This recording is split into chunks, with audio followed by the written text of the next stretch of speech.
The pen moved across the paper like a blade through silk. Smooth. Decisive. Final. Baek Jin-woo did not hesitate. He did not flinch. He signed his name at the bottom of the divorce papers the way other men signed business contracts, with practiced calm, with quiet certainty, with the faint suggestion of a smile on his lips. He believed he was closing a chapter. He believed he had won. He believed she was already gone from him, truly gone, and that the only thing left was the formality of ink on paper. Then the door opened. And the name spoken into that silent room changed everything. "I'm looking for Io Balogun."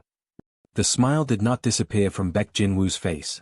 But something behind his eyes, something cold, something old, something possessive, shifted. Like a fault line, cracking deep below the surface. Before we begin, if this story moves you, challenges you, or keeps you awake at night, please like, share, and subscribe. This story was made for you. The office on the 43rd floor of Baek Tower had no warmth in it. That was intentional. Floor-to-ceiling glass faced Seoul's skyline. Gray light pressed against the windows like it was trying to get inside. The furniture was all dark walnut and brushed steel, beautiful in the way that cold things are beautiful. Precise. Unforgiving. Made to impress, not to comfort. Baek Jin-woo sat at the head of a long conference table, the kind of table where careers ended and fortunes were decided. 2 lawyers flanked him. His personal secretary, Minute Ji, stood near the door with a tablet pressed to her chest like a shield. The divorce papers sat in the center of the table. A neat, cream-colored stack of pages. 3 years of marriage, reduced to geometry. Jin-woo had not looked at them immediately when they were placed before him. He had poured himself a glass of water first. Straightened the cuff of his charcoal suit jacket. Let the silence build until his lawyers exchanged an uncomfortable glance. Then he looked. The tattoo on the back of his right hand, a serpent coiled around a compass rose, inked in deep black, was the only thing that moved as he turned the pages slowly. He read everything. Every clause. Every numbered paragraph. Every carefully worded agreement about property division, about the Seoul apartment, about the villa in Jeju that he had bought for their first anniversary. He read, and he said nothing. His expression carried that quality that everyone who worked for Baek Jin-woo came to recognize and fear, the quality of absolute stillness. A lake in winter. A blade not yet drawn. He was not angry. He was not sad. He was deciding. Everything is in order. His voice was low. Measured. The kind of voice that carried without effort. Yes, Chairman Baek.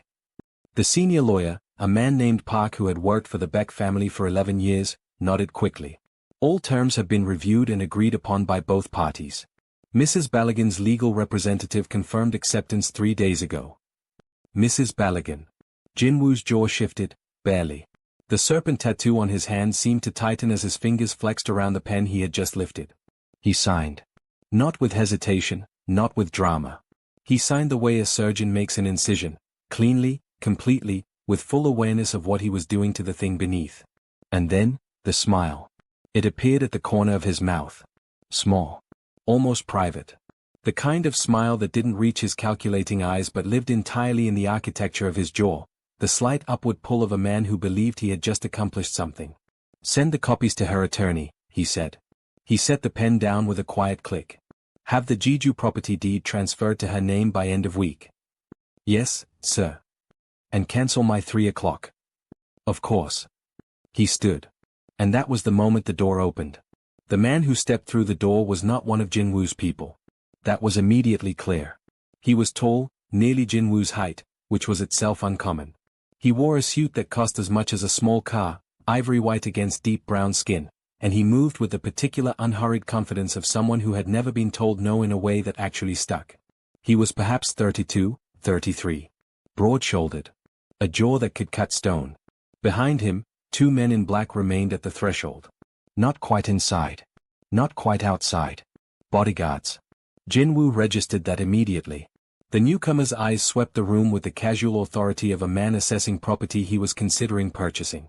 They landed on Jin-woo without apology. Forgive the interruption, he said. His Korean was precise, accented, not native, layered over something richer, something that suggested he had learned the language for a specific reason. I'm told this is where Baek Jin-woo conducts his affairs. Jin-woo's lawyers had gone very still. Minute Ji had pressed herself further against the wall near the door, tablet clutched white-knuckled to her chest. Jin-woo himself had not moved. His suit jacket was still buttoned. His hands were still at his sides. His face still carried that composed, almost courteous expression. But his eyes had changed.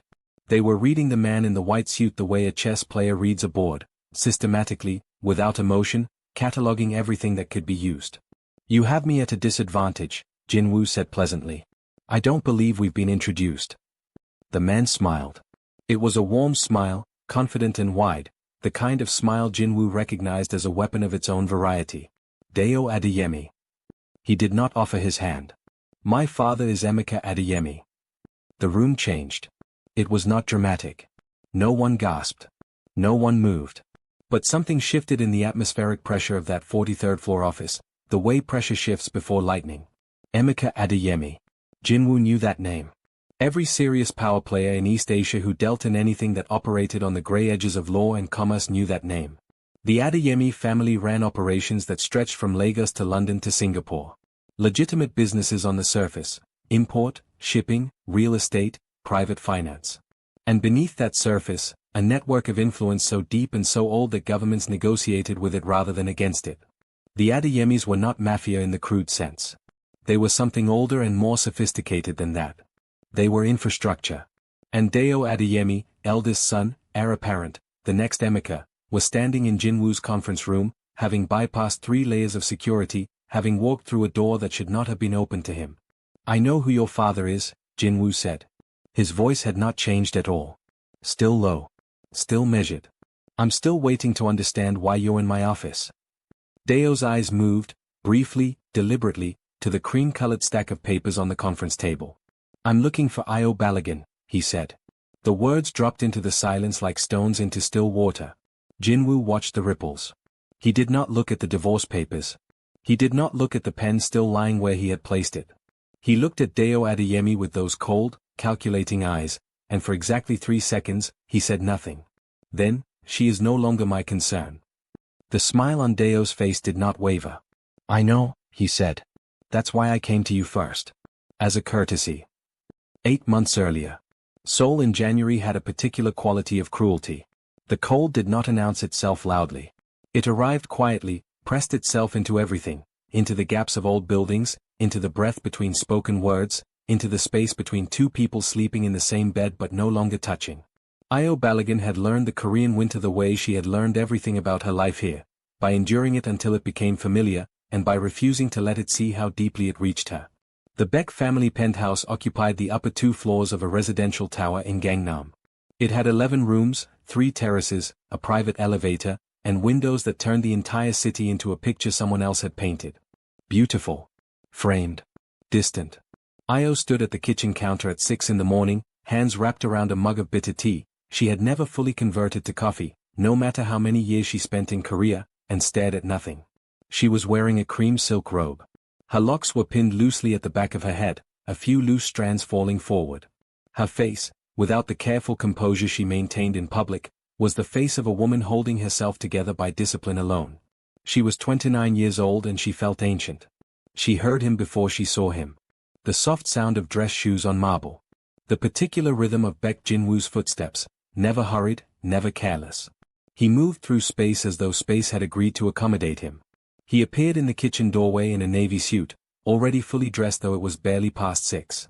The tattoo that ran along the side of his neck, a line of geometric symbols, each one precise and deliberate, caught the low light as he turned his head. He looked at her. She looked back. "You're up early," he said. "I didn't sleep." A pause. He crossed to the espresso machine without responding to that. Not dismissively, he simply moved forward, the way he always did, through silence rather than into it. "The Jeju property needs a decision," he said, watching the espresso pull. "My team wants to know if you want to list it or—" Jinwoo. He stopped. It was the way she said his name. Not sharp, not desperate. Quiet. Like something final. He turned. Io had set down her mug. Her hands were flat on the counter.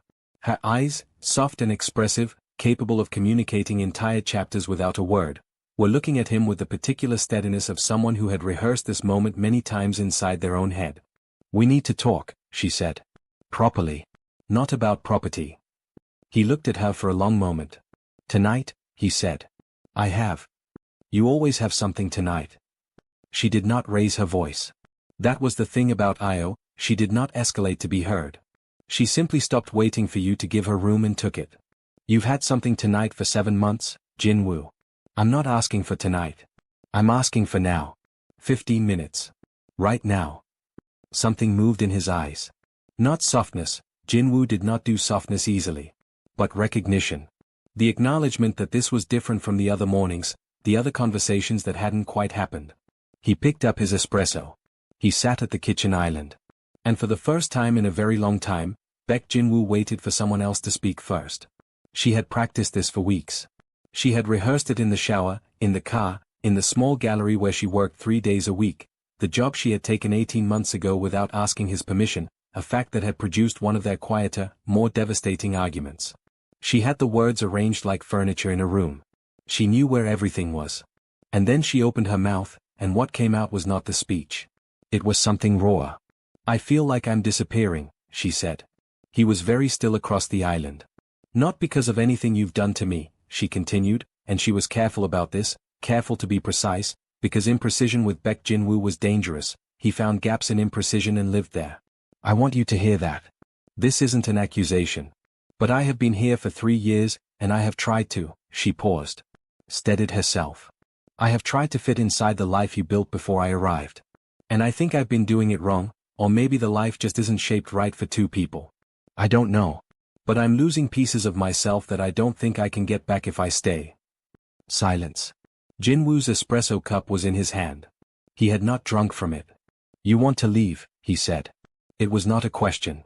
It was the summary of what she had said, delivered back to her in that calm, analytical voice. I want us to be honest, she said. For once. Without strategy. Without the version of things you decide I should know. She met his eyes. You have been pulling away from me for a year. Longer. And I kept thinking it was the business, or the pressure, or something I could wait out. But it's not any of those things, is it? The tattoo on his neck shifted as his jaw tightened. Io. Is it about the night of the Shin dinner? A beat of silence that lasted much too long. That was her answer. She looked at him with those steady, expressive eyes, and she saw it, the flicker behind his controlled surface. Not guilt, exactly. Something colder. Something that had been sitting in him for a long time, organized and decided, the way Jin-woo organized and decided everything.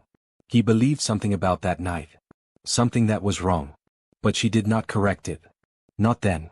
Because correcting it would require explaining why she had been where she was, what she had been doing, who she had been protecting. And that explanation would bring dangers she had been working, quietly and carefully, to keep away from him. Instead, she said, I think we've both decided already.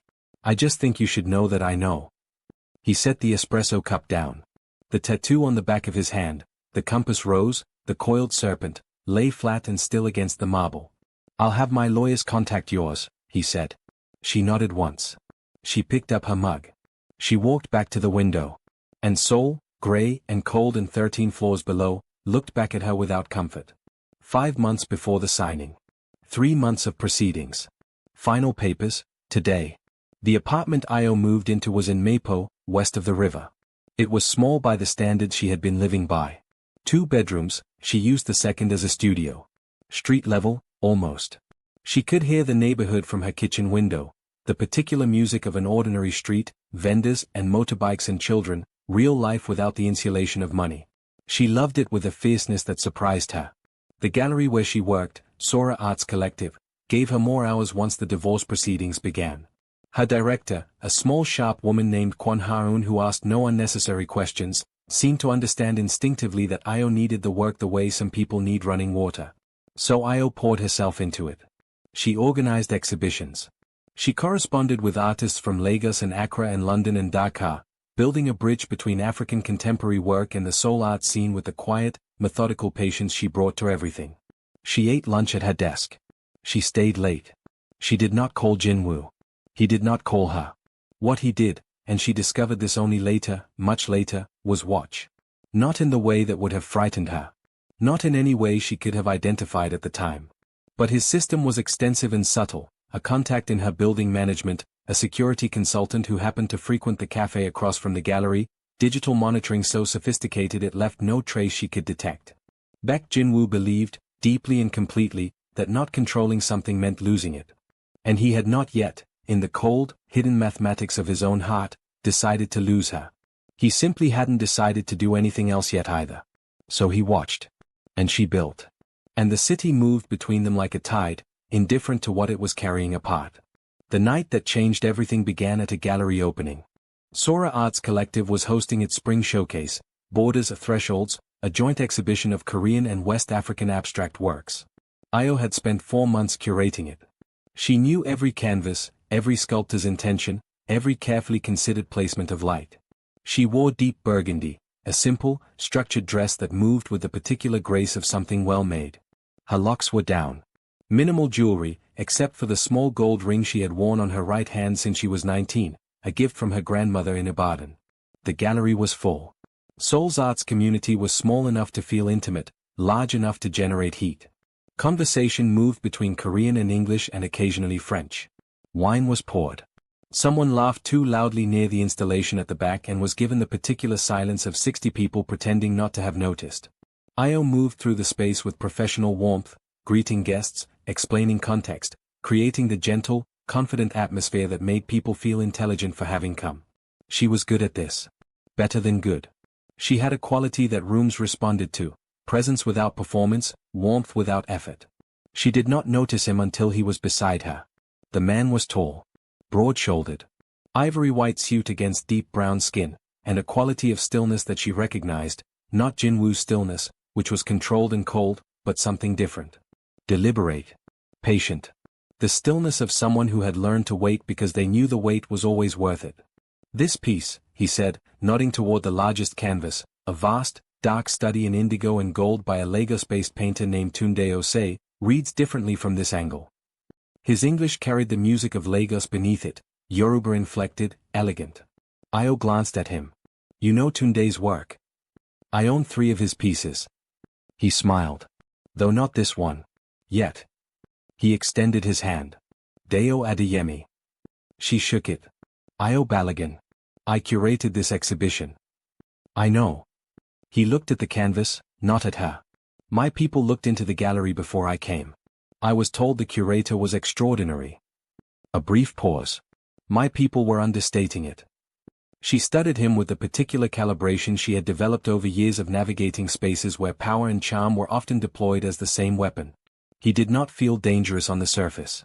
He felt warm, intentional, like someone paying careful, genuine attention. But she noticed the men near the entrance who had come with him. She filed that away. Are you in Seoul for long? She asked, returning her gaze to the canvas. It depends, he said, on how things develop. The Adeyemi family empire had 5 public faces. Real estate development across West Africa and Southeast Asia. A shipping consortium based out of Lagos that handled legitimate freight across 3 oceans.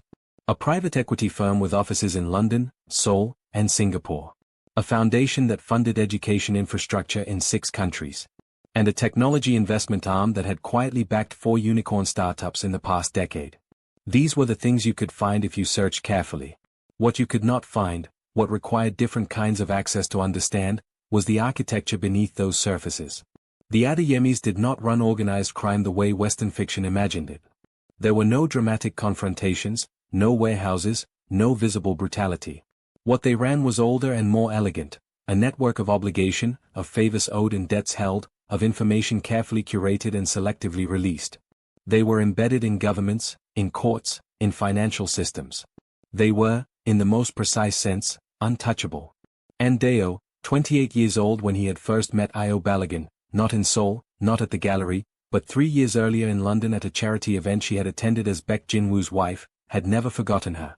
He had never acted on it. He was not the kind of man who acted on things without calculation. But he had watched the news of the Baek divorce with the patience of someone who had been waiting for a door to open. And when it did, he had flown to Seoul. What he wanted from Io Balogun was, on the surface, simple: her company, her attention, access to the woman he had thought about for 3 years. What made it complicated, what made it dangerous, was that the Adeyemi family and the Baek family had a history. Not public. Not documented. But real. And that history involved a debt. A debt that Deo's appearance in Jinwoo's office had been, in part, meant to communicate. I know what you have. I know what you owe. And right now, I'm simply asking for something small. For now. He drove himself home that evening. He rarely did. There was always a driver, always an escort, always the subtle architecture of security that a man in his position maintained without thinking about it. But tonight he dismissed all of them, took the elevator down to the private parking level, and sat in the driver's seat of his black G-Wagon for 4 minutes without starting the engine. The tattoo on his right wrist, a band of interconnected geometric shapes that wound around the bone just above the pulse point, was visible below his rolled cuff. He looked at it. He had gotten that one first. Before the others. Before the neck, before the hand, before the collarbone piece that no one saw unless he chose to show it. He had been 23 and just beginning to understand what world he had been born into, what it required of him. The tattoo had been about loyalty then. He wasn't sure what it was about now. I'm looking for Io Balogun. He started the car.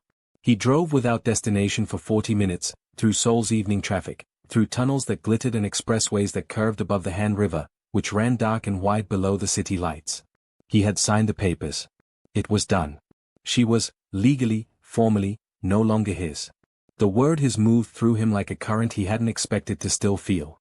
He called his intelligence director, a man named Lee Tai-sik, who picked up on the second ring. Adeyemi, Jin-woo said. Deo. Tell me everything you have. How quickly? An hour. A brief pause. I'll start pulling now. Jin-woo ended the call. He drove. Below the bridge he was crossing, the Han River did not care about any of it. It moved the same way it always had, south and inevitable, toward the sea, indifferent to the city and its complicated human architecture suspended above it. She had dinner with Deo Adeyemi twice in the following week.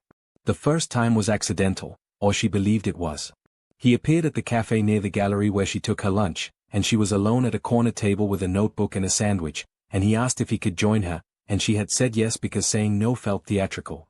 They talked about art. He was knowledgeable in the way that surprised her, not performatively, not to impress, but with genuine interest. He had opinions. He pushed back on hers, lightly, in a way she found, she was honest with herself, stimulating. Like a mind she could actually lean against. He made her laugh twice. She had not laughed like that in a long time. The second dinner was deliberate. He asked. She considered. She went. They ate at a restaurant in Itaewon that she had never been to, low-lit and quiet, the kind of place that understood that some conversations need to breathe.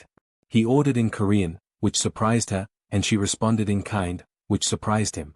They discovered they had both learned the language as outsiders navigating Korean social architecture, and they laughed about the particular exhaustion of always being the person who was almost fluent but never quite native. He did not flirt in any obvious way. He simply paid attention. Total, specific, unhurried attention. The kind that made you feel seen in a way that was almost uncomfortable, almost too much. She drove home alone. She sat at her kitchen table with the light off. She thought about how long it had been since someone had looked at her like that, like she was interesting, like what she said and thought and noticed mattered in itself, not in relation to who she was married to. She thought about Jin-woo. She always thought about Jin-woo. But she did not call him, and he did not call her, and the city held them in its indifferent dark. What she did not know, what she could not have known, was that by the time she had walked into that Itaewon restaurant, Baek Jin-woo had a complete intelligence report on Deo Adeyemi's Seoul activities. He knew which hotels Deo's team had booked. He knew the route they drove each morning. He knew that Deo had attended her gallery opening. He knew about the cafe lunch. He knew about the dinner. He sat in the office that overlooked Seoul's skyline and he read every line of the report with his jaw set and his hands completely still and the serpent tattoo on his knuckles catching the lamplight like something alive. He had signed the papers. He had let her go. He told himself he had let her go. But letting go and releasing his grip, these were different operations, and Baek Jin-woo was only capable of one of them. The intelligence report had a section at the end. Lee Tai-sik had flagged it personally, which meant it was significant. The Adeyemi family's interest in Io Balogun may not be entirely personal in nature. Our analysis suggests a potential connection to the matter of the Shin dinner, specifically, the information that changed hands that night. If Deo Adeyemi is aware of what Io Balogun knows, or what she may have witnessed, his approach to her could be motivated by strategic acquisition of that information rather than, or in addition to, romantic interest. It is also relevant to note, Io Balogun has never spoken publicly or privately about the events of that evening. This silence has been maintained consistently and at personal cost. The nature of that cost is not yet confirmed. Jinwoo read that paragraph 3 times. The Shin dinner. He had made a decision about Io and the Shin dinner.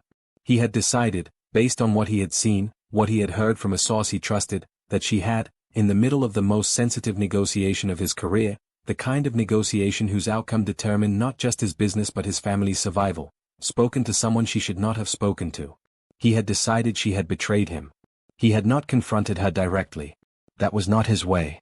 He had simply reorganized, pulled back, installed a wall, created the distance that made the divorce inevitable without either of them having to say it outright. He had been certain. He read the line again, at personal cost. The nature of that cost is not yet confirmed. He set the report down. He stood at the window, and soul spread below him like a circuit board, all light and system and invisible connection. Something in his chest moved. He did not have a word for it yet. He only knew that the certainty he had carried for 11 months, the cold, clean certainty that had made it possible to sign those papers with a smile, was cracking along an edge he had not known existed. The third time was not a restaurant. Deo called ahead. He said he wanted to see the gallery properly, during the day, before it opened, when the light came through the skylights at the angle that made Io's curatorial choices most legible.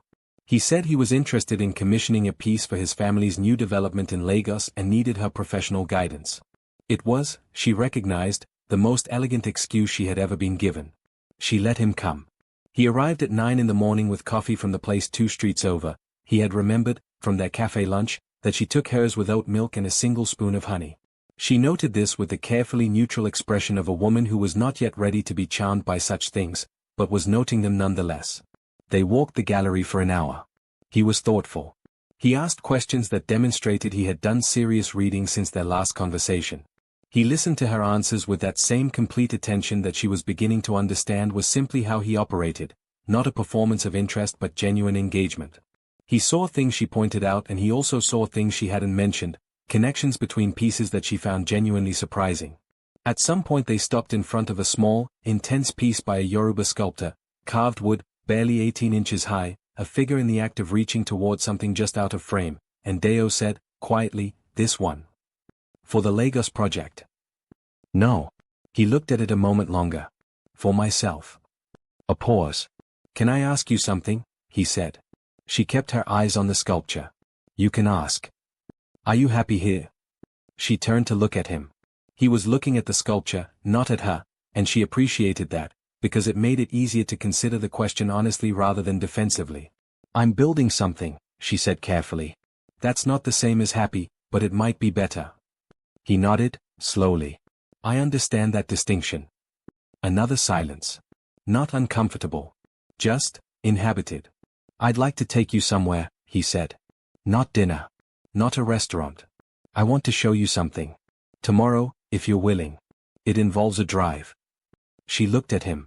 He finally looked back. And she saw in his eyes, warm, direct, carrying the confidence of someone who had never needed to pretend, something that was not yet asking for anything. Something patient. Something that could afford to wait. She should have said no. She said, "Where?" Jinwoo saw the photograph at 8 that evening. One of his people, positioned in a vehicle near the gallery, had documented the morning. 3 images. Deo's car outside. Deo entering. Deo and Io through the gallery's glass front wall, standing together, close but not touching, in front of what appeared to be a sculpture. The second image was the one that did the damage. It caught the moment Deo had turned to look at her. It caught the quality of attention in his posture, that specific, forward lean that meant this person matters to me right now above everything else in the room. It also caught Io. Her expression was not visible directly, but her posture was, that slight, unconscious softening of the shoulders that Jinwoo had spent 3 years learning to read. The language of her body that she didn't know she spoke. She was not guarded. She was considering. Jinwoo set the phone face down on the desk. He put both hands flat against the cool surface of the dark walnut table. The tattoo on his collarbone, the one no one saw, the one that ran beneath the line of his shirt, was a line of Korean characters. They read, "What you protect defines you." He had gotten it when he was 26 and learning the cost of everything. He had, at the time, believed it was about loyalty to his family's name. He was only now beginning to understand that he had applied it to the wrong things. He picked up his phone. He did not call Io. He called Lee Tai-sik. What does Deo Adeyemi want? He said. Not who is he. Not what does he know. Specifically, what does he want? We're still building the picture, Taisik said. Build it faster. Yes, sir. A pause. There's one thing already confirmed. Tell me. The Adeyemi family has a standing interest in the Shin matter. Specifically, in evidence that would give them leverage over the Shin group's current political alliances. Another pause, careful.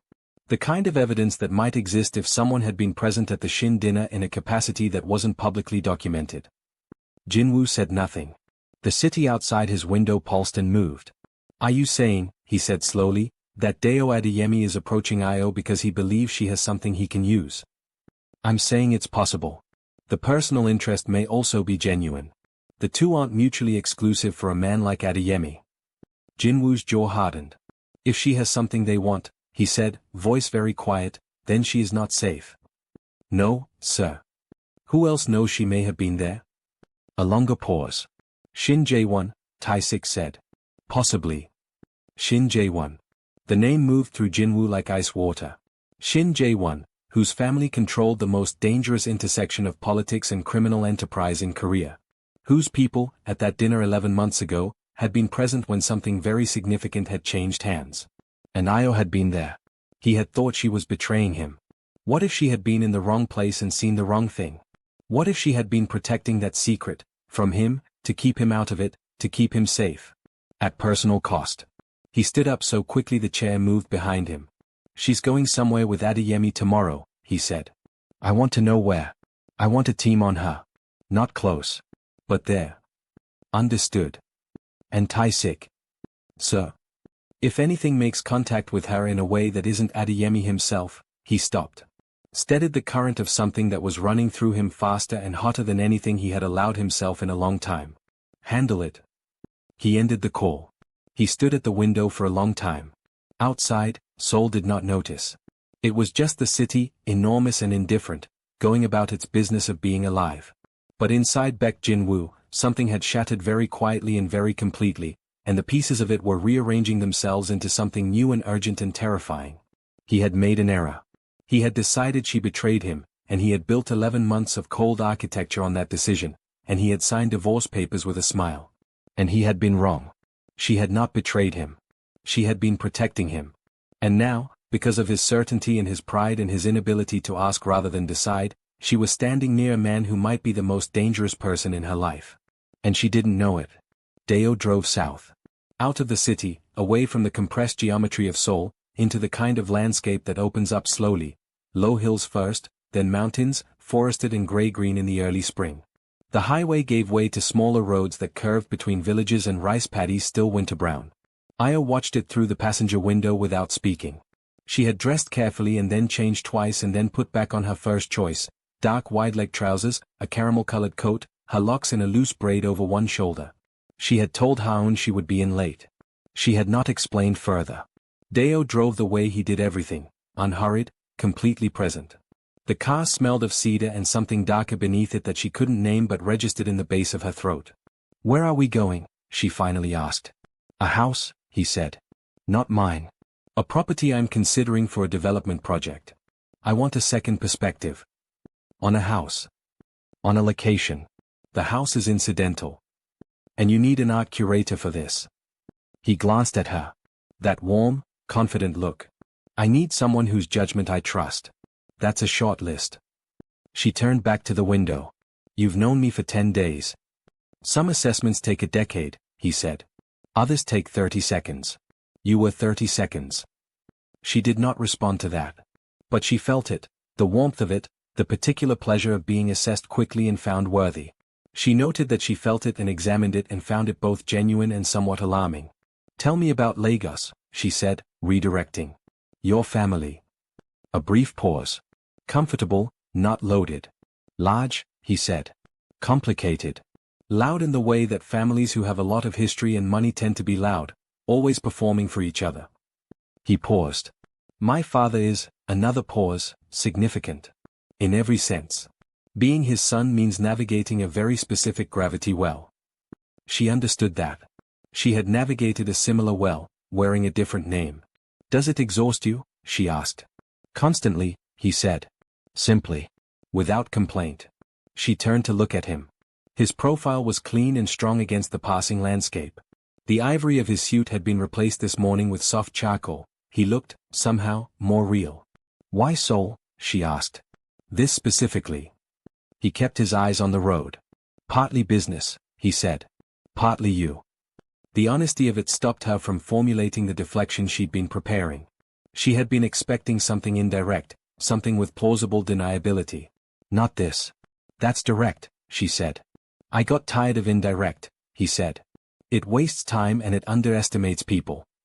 He glanced at her again. You're too intelligent to waste time being indirect with.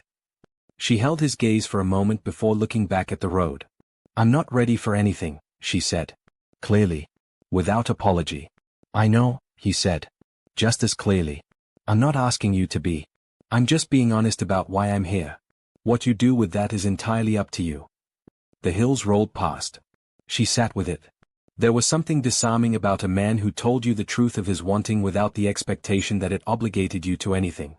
She had not encountered that frequently. She had encountered pressure dressed up as flattery. She had encountered certainty that assumed its own welcome. This was different.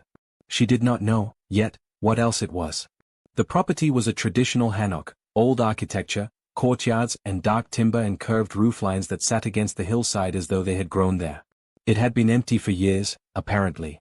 The caretaker let them through the gate and disappeared, and they walked through rooms that held the particular cold and quiet of long vacancy. Io moved slowly. She touched things, a door frame, a window latch, the rough plaster of a wall. She looked at the way light came through gaps in the old wood, at the angle of the courtyard, at the relationship between interior and exterior. Deo watched her. He did not pretend to be assessing the property.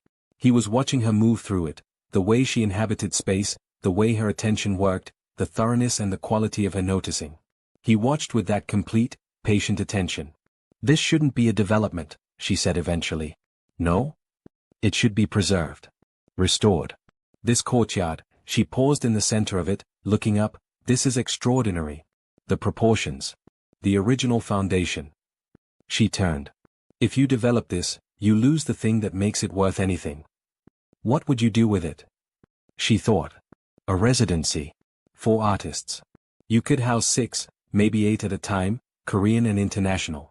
Working programs. Exhibition space in the main hall. She gestured at the structure around them.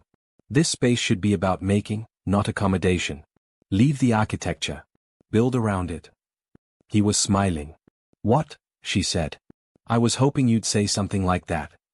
She narrowed her eyes slightly. Did you already know what you wanted to do with it? I had a direction, he said. I wanted to see if your instincts aligned. She stood in the courtyard in her caramel coat with the thin spring light coming down between the rooflines, and she understood that she was being courted in the most careful, considered way she had ever experienced, not with flowers or grand gestures but with the repeated offering of the thing she valued most. Her own mind, taken seriously. She looked at him across the courtyard. He looked back. Something passed between them, not a decision, not an action, just a register. An acknowledgement. The specific gravity of 2 people noting that they are not, in fact, indifferent to each other. She looked away first. I'm going to need to get back to the city, she said. Of course, he said. She didn't see the black vehicle. She wasn't looking for it. But when they pulled back onto the highway toward Seoul, a careful distance behind them in the sparse midday traffic, was a car. And in that car was a man, one of Jinwoo's people, who had photographed the gate, the caretaker, the timestamp of arrival and departure, and documented every visible movement through the property's exterior. And 40 minutes later, in his office, Jinwoo had a real-time account of where his ex-wife had spent her morning. He read it standing up. He had not sat down in approximately 2 hours. The tattoo on his wrist moved as his fists closed and opened. The courtyard. The hanok. The property in Gyeonggi. Deo's file showed he had acquired it 6 months ago. Before the divorce was final. Before he had flown to Seoul. This was not spontaneous. Deo Adeyemi had been planning his approach to Io Balogun while she was still, technically, legally, Baek Jinwoo's wife. Jinwoo stood at the window. He thought about the Shin dinner. He thought about what he now understood had really happened that night. He thought about 11 months of distance and divorce proceedings and his own cold certainty, and he thought about how completely, thoroughly, specifically wrong he had been. He thought about Io standing in a courtyard with another man, the quality of her attention going somewhere it should have been able to give to him. He thought, you did this. Not to her. To himself. He had done this, with his pride and his inability to ask a single honest question, and now he was standing at a window watching it through proxy cameras like the ending of something he could have prevented. He picked up his phone.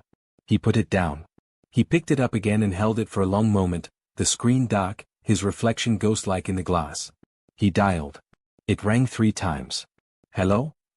Her voice. He had not heard her voice since the day she had left the penthouse for the last time. 5 months ago. He had heard it in memory, frequently, against his will, but not in his ear, not live, not present. He said nothing for 2 full seconds. Jin-woo. A pause. Careful. I know it's you. How? You're the only person who makes the opening silence feel like a statement. He closed his eyes. He opened them. Seoul was still there. I need to speak with you, he said. A longer pause. He heard her breath shift, the particular breath shift of someone reorganizing their internal posture. He knew it. He knew her body's language better than she'd ever known he did. About what? Not over the phone. He kept his voice level. In person. When is convenient for you? Another pause. Are you asking? She said. And there was something in it, not sharpness. Something more complicated.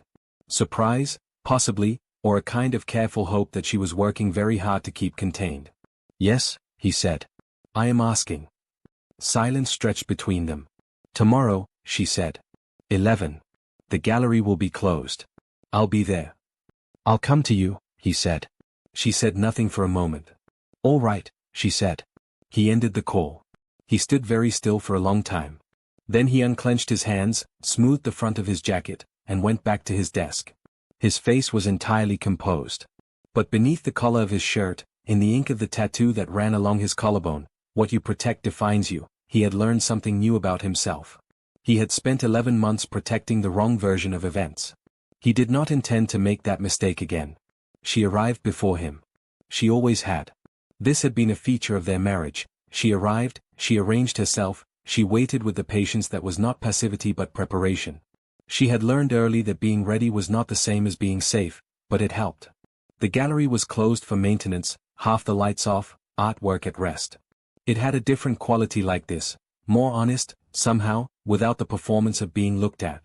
Io sat on a low bench in the center of the main hall and looked at the indigo and gold canvas by Tunde Ose that Deo had noticed on opening night. She thought about the drive south. The courtyard.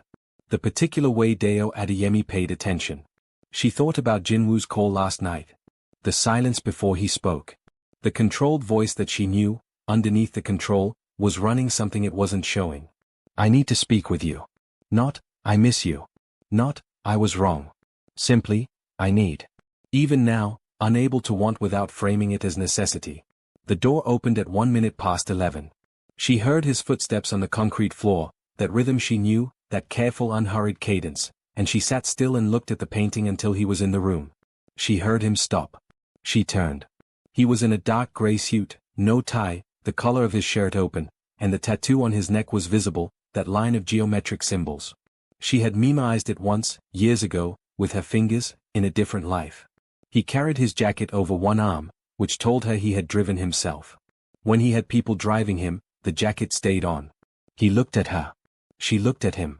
3 years of marriage and 5 months of separation and the specific electricity of this moment.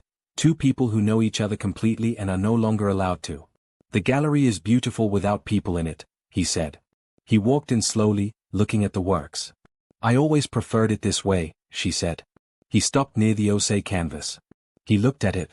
She watched his face, the sharp jaw, the cool eyes, the composed expression that covered the world of what was actually operating underneath. I owe you something, he said to the painting. She waited. He turned. He looked at her directly, not the scanning, assessing look she was familiar with, but something else. Something that cost him. I believed you gave information to Shin Jae-won's people the night of the dinner, he said.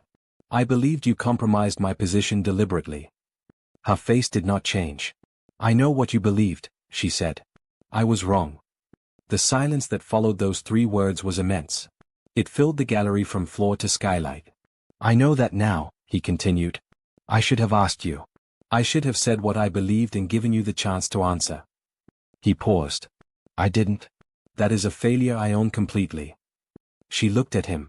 She felt the weight of the statement. Not because it was dramatic, he was not being dramatic, he was being precise, and precision from Baek Jin-woo was as close to raw as he could get. She felt it because she had waited 11 months and a lifetime of quiet suffering for him to say something true to her face. Tell me why you were there, he said. That night. Tell me what actually happened. She was quiet for a moment. Then she stood. She walked to the window at the side of the hall and stood with the thin spring light on her face and told him. She had known about the dinner for weeks. Not because Jin-woo had told her, he rarely told her about the political architecture of his business dealings. But because she had a friend. A woman named Sarah Kim, who had worked in the Shin Group's communications office and who had come to IO 2 months before the dinner in a state of quiet, contained terror. Sarah had seen something she shouldn't have. Documents, an exchange, a level of the Shin Group's operations that made it clear the dinner that Jin-woo was preparing to attend was not purely business. There were specific agreements being made, agreements that would have bound Jin-woo, and through him, the Baek family name, to an arrangement with Shin Jae-won that would have been, eventually, catastrophic. Sarah didn't know who else to go to. She was too frightened to go to the authorities. She was too isolated to go to anyone in her own world. She went to Io. Io had spent 3 weeks thinking about what to do. She could not tell Jin-woo directly without revealing Sarah, who would have been in immediate danger. She could not go to the authorities herself without evidence she didn't have access to. She couldn't simply warn him in general terms. Jin-woo did not operate on general terms. He operated on specifics. So she had done the only thing she could think of. She had gone to the dinner, quietly, without being on the official list. She knew the layout of the venue. She knew a member of the catering staff. She had positioned herself, for less than 40 minutes, in a part of the building that gave her access to the communications between 2 of Shin Jae-won's key people, and she had recorded what she heard on her phone. She had then sent that recording to an attorney she trusted completely, a woman in London who had no connection to Korea's political world, with instructions to hold it until Io told her what to do with it. And then she had gone home. She had not told Jin-woo because telling him would have required telling him about Sarah, about the recording, about the 3 weeks of her own careful maneuvering. And in the cold calculus of what she knew about the Shin Group's reach, exposure was more dangerous than silence. She had planned to tell him eventually. After she was certain the recording was safely held. After she had figured out how to use it to protect them both without endangering her friend. She had not anticipated that someone at the dinner had seen her. She had not anticipated that Jin-woo would hear a version of her presence there, Baek Jin-woo's wife, speaking to one of Shin's people, and construct, from that fragment, the conclusion he had constructed. She had not anticipated that he would decide, silently and completely, without asking a single question. She finished telling him. The gallery was very quiet. She turned from the window and looked at him. He was standing in the same place he had been. He had not moved. His face was, she was not sure she had ever seen his face do this. Not broken, not destroyed. But stripped, somehow. The composed surface was there but the architecture beneath it had shifted. The recording, he said. His voice was careful. Where is it now? Still with the London attorney, she said. Safe. Sarah Kim? She left the Shin Group 8 months ago. She's in Canada. He nodded. Processing. Does Deo Adeyemi know about the recording? He said. She frowned. No. Why would? Because the Adeyemi family has a standing strategic interest in leverage over the Shin Group. He said it calmly, directly, watching her face. His interest in you may not be purely personal, Io. He may know, or suspect, that you have something his family would find useful. She stood very still. The frown on her face deepened, not with fear, but with the particular expression of an intelligent person processing new information against what they thought they knew. You've been having him investigated, she said. Yes. She absorbed this. Are you having me investigated? A pause. I never stopped, he said. The words dropped into the air between them. She looked at him. He looked back. And this was the thing about Baek Jin-woo that no one who had not lived with him could fully understand. His worst qualities and his most devoted ones were the same qualities. The obsession. The surveillance. The inability to release. It came from the same place as the way he had once sat up all night when she had a fever, replacing cold cloths on her forehead without sleeping, without mentioning it in the morning. The same place as every door held, every coat placed around her shoulders, every resource moved to make her life better, silently, without credit. He did not know how to love without controlling. And she did not know how to be loved like that without losing herself. They stood in the gallery with that truth between them, old and painful and entirely real. "I should have asked you," he said again. Quieter this time. More personal. "You should have," she agreed. "I am asking now." She looked at him. "You're asking now," she said, "because another man is nearby." His jaw shifted. One of those micro-expressions she had learned to read.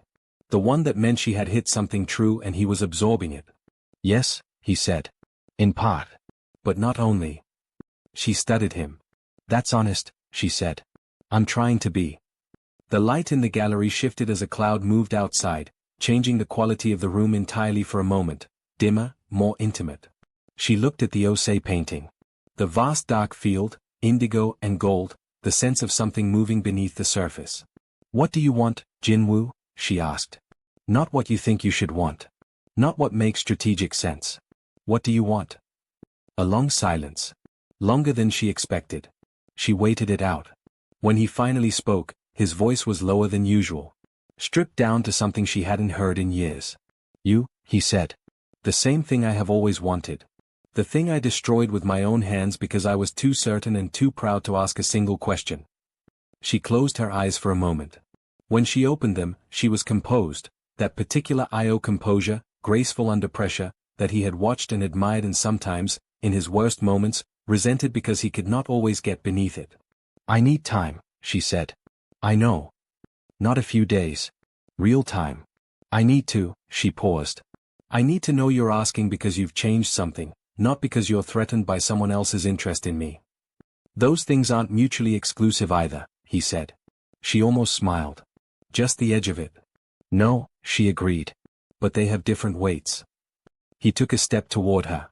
She did not step back.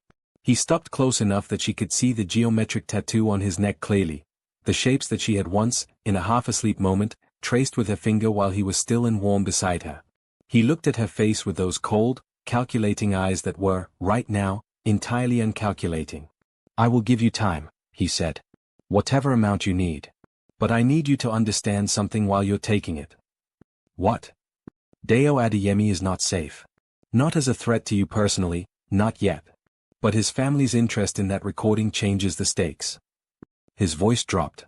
"He may be approaching you honestly, with genuine intention. And the danger is not that he intends harm. The danger is that what he wants from you may bring harm with it whether he intends it or not." She held his gaze. "Are you telling me this because you're protecting me," she said slowly, "or because you're protecting your claim on me?" Another jaw shift. "Both," he said. "I won't pretend otherwise." She breathed. It was maddening. It was also, and she had spent considerable energy trying to stop finding this true, deeply, specifically, exactly him. The man she had married. The man who told her half-truths so precise they were more honest than most people's full ones. "I'll be careful," she said. "That's not." "That's what I'm offering right now," she said. "I'll be careful. I'll think about what you've told me. And I'm not," she was very clear about this, "I am not a position to be won or defended, Jinwoo. I don't belong to either of you. I belong to myself." "I know that," he said. He said it as though he were still learning it. As though it were a fact he understood intellectually and was working on receiving emotionally. Which was, she thought, possibly the most honest thing he had ever said to her. She picked up her bag from the bench. "I'll be in touch," she said. She walked toward the door. He stood in the gallery with the Osei painting behind him, not moving, watching her go with those eyes that were not, any longer, calculating anything at all. 2 days later, Deo Adeyemi asked Io to meet his father. He framed it carefully. A family dinner. His father and a few associates were in Seoul for 48 hours on business. He wanted Io to come. He wanted to introduce her. She sat with the invitation for a day. She thought about what Jinwoo had told her. She thought about what her own instincts said about Deo, which was complicated. She found him warm and compelling and honest in his own way, and she also found herself, in light of what Jinwoo had shared, looking for the edges. The angles. She thought about the recording sitting in a London attorney's files. She called Jinwoo. He picked up immediately. "He's asked me to dinner," she said. "With Emeka Adeyemi." A pause. Measured. "Don't go," he said. Tell me why. Specifically. Because Emeka Adeyemi will read you in 5 minutes and know what you know, whether you say anything or not. He is, Jinwoo paused. He is the best intelligence reader I have ever encountered outside of a professional context. And if he determines that you have leverage over the Shin group, you become a resource. Not a person. She thought about this. And Deo, she said. I believe his interest in you is genuine, Jinwoo said. The words sounded as though they had cost him something. I also believe he has not fully considered what his father will do with his choice of romantic interest if that interest has strategic value. You're saying Deo might not know. I'm saying it's possible. A pause. The Shin group has become aware that there is a recording. I don't know how. But they know it exists. They know it's held somewhere outside Korea. And in the last 4 days, they have begun looking. The air in her small apartment felt colder. Are you sure? Yes. She sat at her kitchen table and looked at her hands, the small gold ring from her grandmother, her own brown skin in the afternoon light. What do you need me to do? She asked. I need the recording moved, he said. The London attorney needs to transfer it to a new custodian. Someone outside the reach of both Shin and Adeyemi infrastructure. I have someone. I can arrange it without your attorney needing to know who I am. Why would I trust you with this? A pause. Then, quietly, because I am the only person in your life whose interest in keeping you safe has no strategic component. You are not useful to me, Io. You are, his voice changed, just barely, just at the edge, you are the thing I am trying to protect. Full stop. She closed her eyes.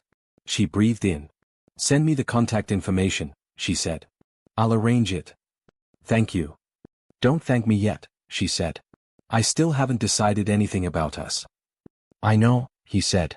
You are infuriating, she said. You know that. Yes, he said. And there was, beneath the control, beneath the precision, the very faint warmth of something that sounded like it might, under different circumstances, have been a smile she could have loved. She ended the call. She looked at her grandmother's ring. She thought about what it meant to be seen by someone who had watched her from a distance for 11 months rather than ask her a single question. She thought about what it meant to be approached by someone warm and attentive and possibly not entirely uncomplicated in his own right. She thought about being 29 years old and already carrying this much. She leaned her head down onto her folded arms and allowed herself, in the privacy of her kitchen in the afternoon light, to feel the whole weight of it for exactly 5 minutes. Then she sat up. She called her London attorney. He had known about the recording for 3 weeks before he flew to Seoul. Not because of his father.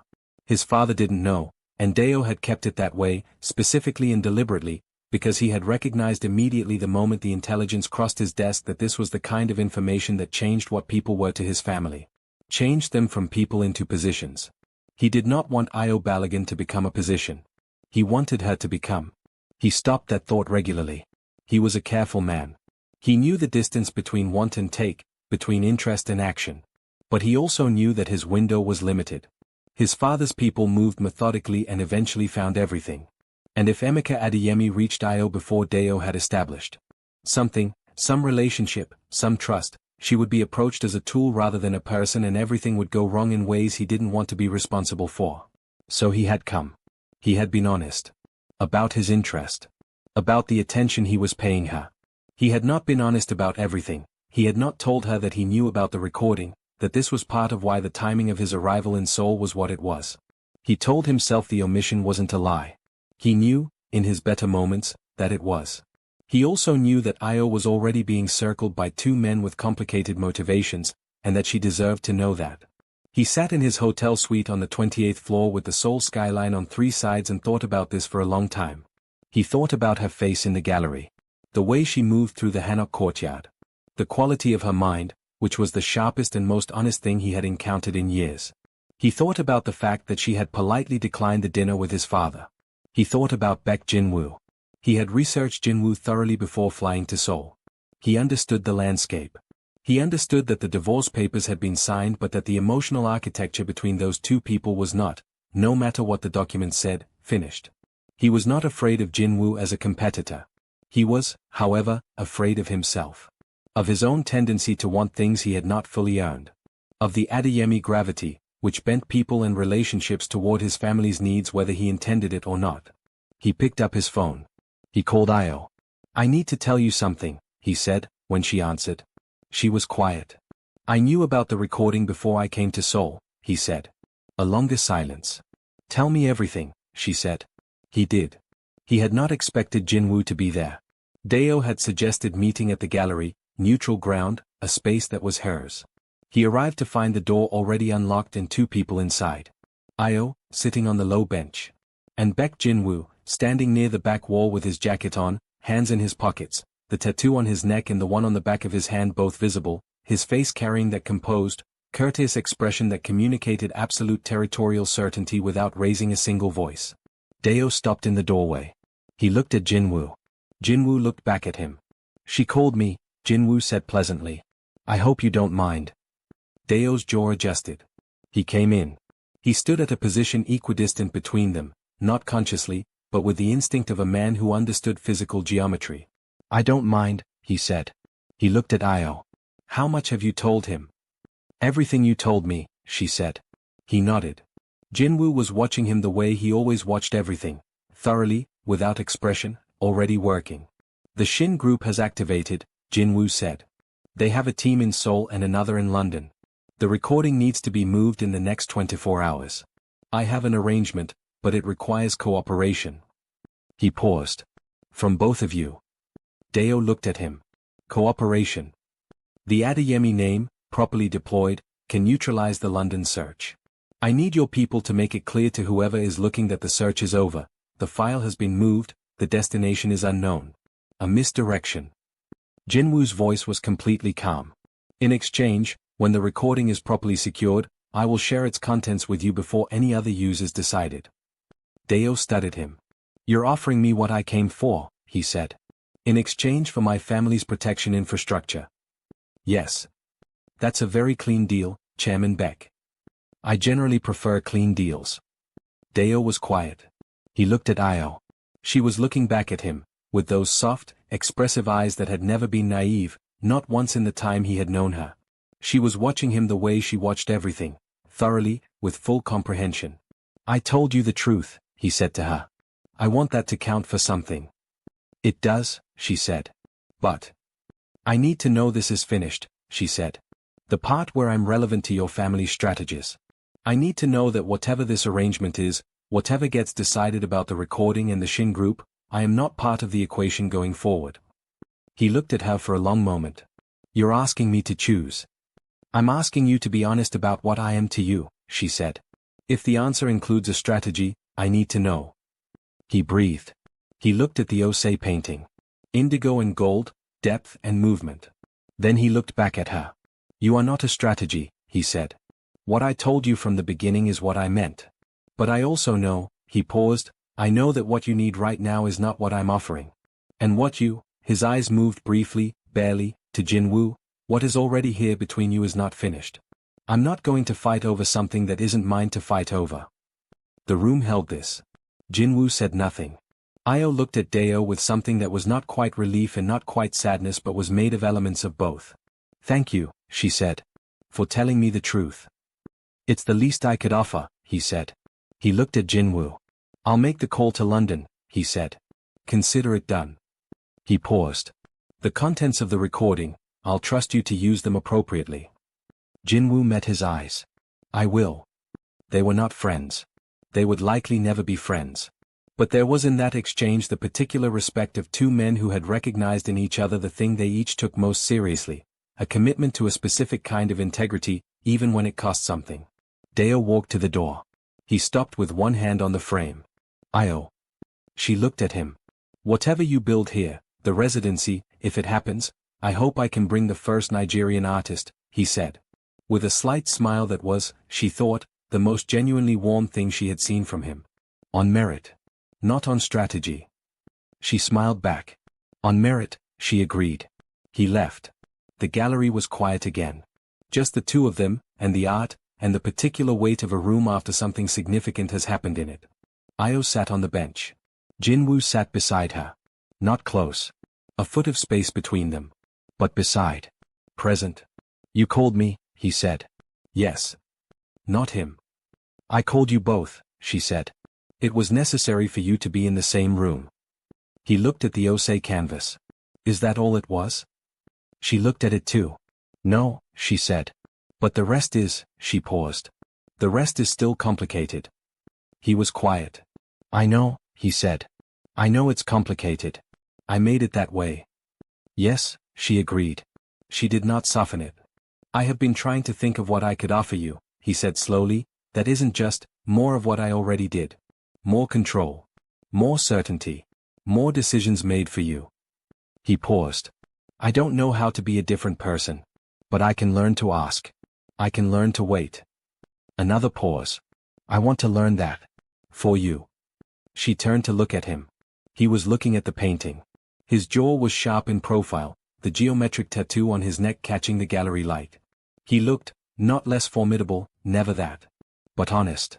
In a way that the controlled, composed Baek Jin-woo she had spent years with had only rarely been. She reached out. She put her hand over his, over the serpent and compass rose tattoo on the back of his right hand. He went very still. She felt his hand turn, slowly, beneath hers. His fingers curled around hers. He held her hand with a carefulness that was the opposite of weak. It was the carefulness of someone aware of their own strength and choosing, specifically, not to use it. I need you to understand something, she said. I'm listening. I left because I was losing myself. That is still true. The version of our life that existed before, I cannot return to that. I know. I need to be Io Balogun, she said. The gallery. The work. The life I am building. That is not negotiable. I know. You need to actually mean that. Not agree to it and then slowly. I know, he said. I know what I did. I watched you become smaller and I told myself it was the shape of the life rather than something I was doing to you. He looked at their joined hands. I was wrong about that too. She watched his profile. That's 3 times you've said you were wrong, she said. I can count, he said. The edge of a smile moved across her face. That might be a personal record, she said. Something shifted in his expression, not quite a smile, but the precondition for one. Something warm moving in those calculating eyes. Don't get used to it, he said. I already am, she said. It happened 3 days later. The recording had been moved, Dao's people had executed the misdirection beautifully, the London search had gone cold, and Jinwoo's contact had the file secured in a jurisdiction entirely outside the reach of either Shin or Adeyemi infrastructure. But the Shin group had not gone quiet. Shin Jae-won, who was, in person, the most dangerous kind of powerful man, careful, well-dressed, and entirely devoid of conscience, had determined that the most efficient resolution to his problem was not to find the recording. It was to find Io. Not to harm her. He was not crude. He was elegant in his danger. He sent 2 men to the gallery with an invitation. Mr. Shin would like to meet with Ms. Balogun at her earliest convenience regarding a matter of mutual interest. Haun received the message. She called Io immediately. Io called Jinwoo. He was in the car on the way to the gallery before she finished the sentence. What happened next was not violent. But it was very clear. Jinwoo arrived at the gallery to find the 2 men waiting outside. They were polite. Suit-wearing. Carrying an envelope. Jinwoo walked past them without stopping. He went inside. He stood with Io for 4 minutes. Then he came back out. He stood in front of the 2 men with his hands behind his back and the tattoo on his wrist visible above his cuff and his face carrying that composed, courteous expression that was more frightening than anything else in the world. He told them, quietly, pleasantly, with specific precision, that Ms. Balogun had no interest in meeting with Shin Jae-won. He told them that the recording they were concerned about was no longer in a location that could be affected by any action taken against her.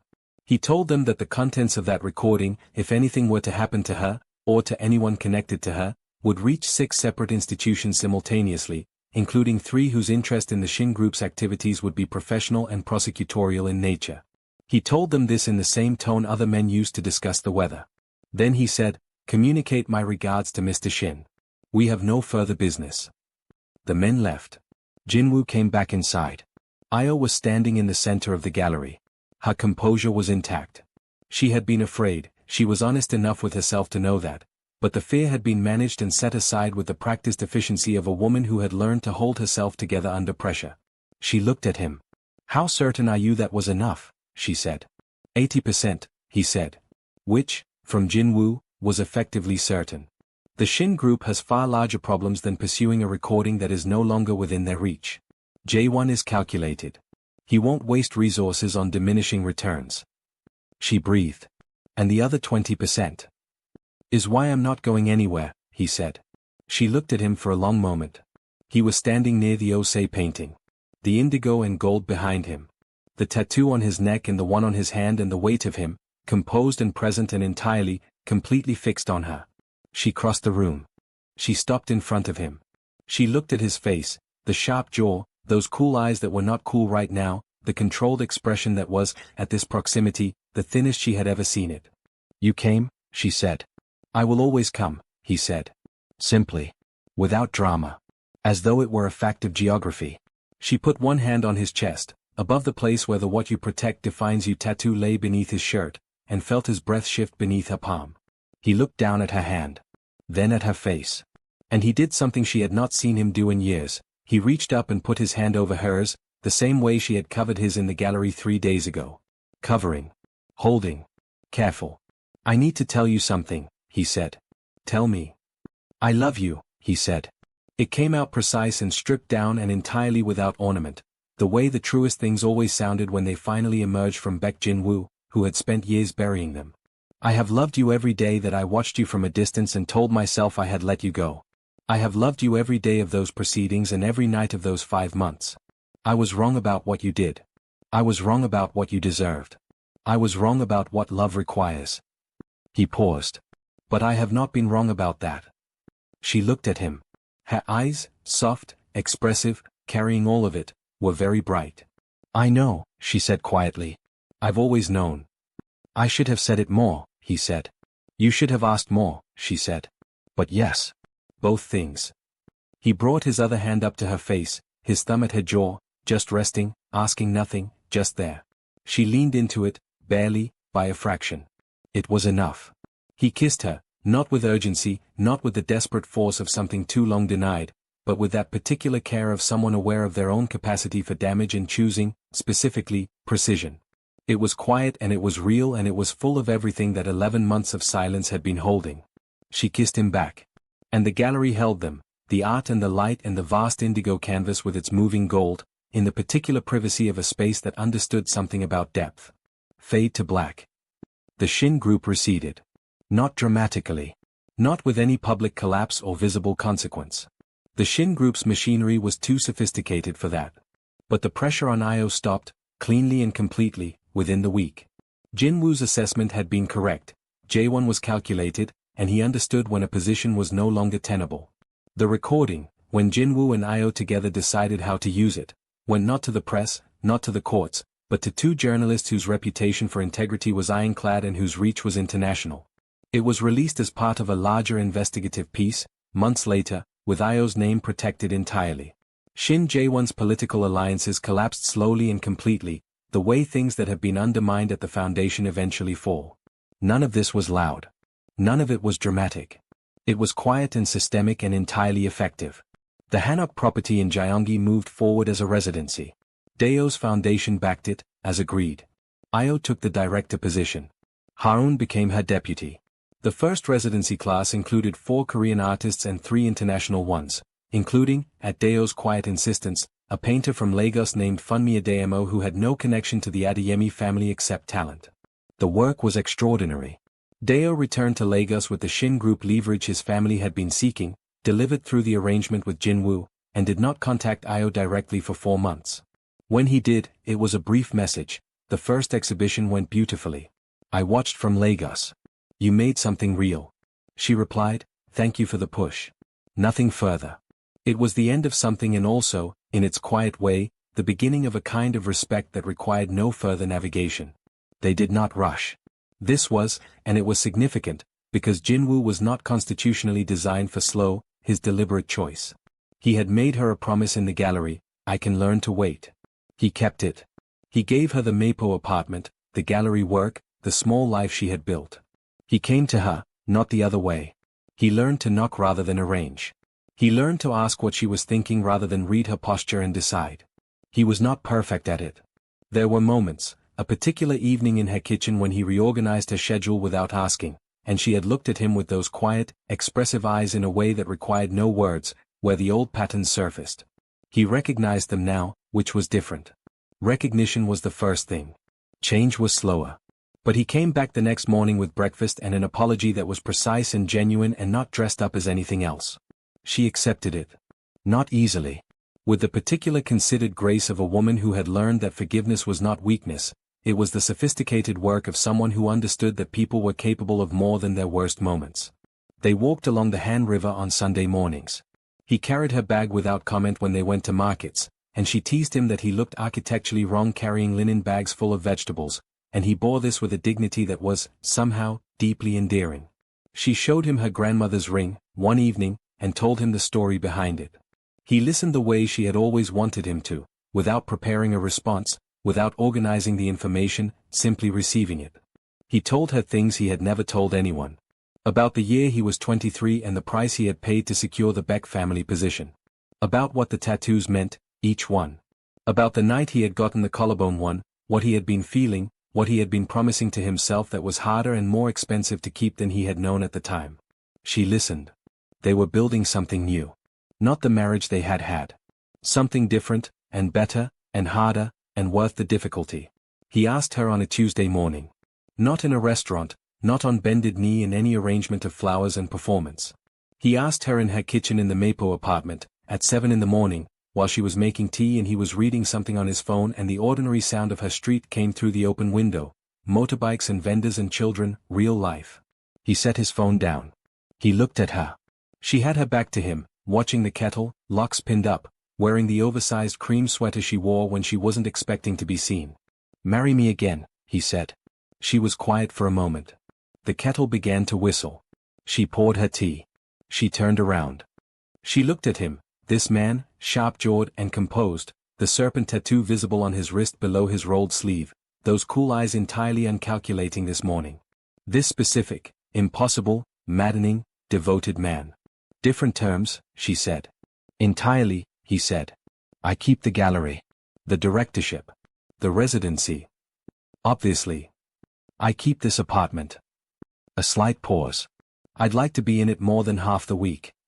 "That's negotiable," she said, with the smallest of smiles. "I'll take it." She looked at him.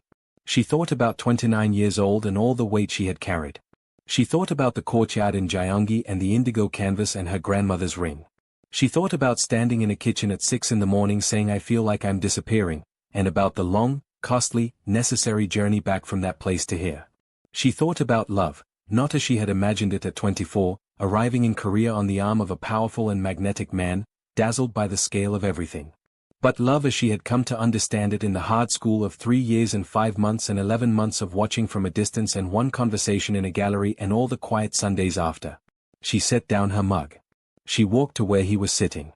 She put her hands on either side of his face, feeling the sharp jaw, the warmth of his skin, the tiny give of someone who normally holds everything rigid, allowing something to soften. "Yes," she said. He looked at her.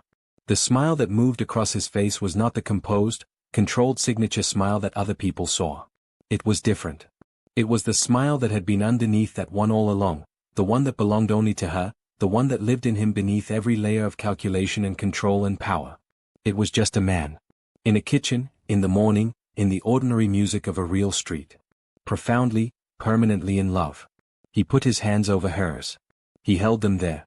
The residency opened on a Thursday in early autumn. The Hanok courtyard had been restored, the original timber, the curved rooflines, the proportions that Io had recognized as extraordinary in that first winter light. Around it, carefully and with complete respect for the architecture, new structures had grown. Studios, a library, a small exhibition hall whose windows faced the hills. The opening evening was attended by artists and writers and people who cared about the intersection of African and Korean creative worlds, a community Io had been building, quietly and steadily, since before any of this had become what it was.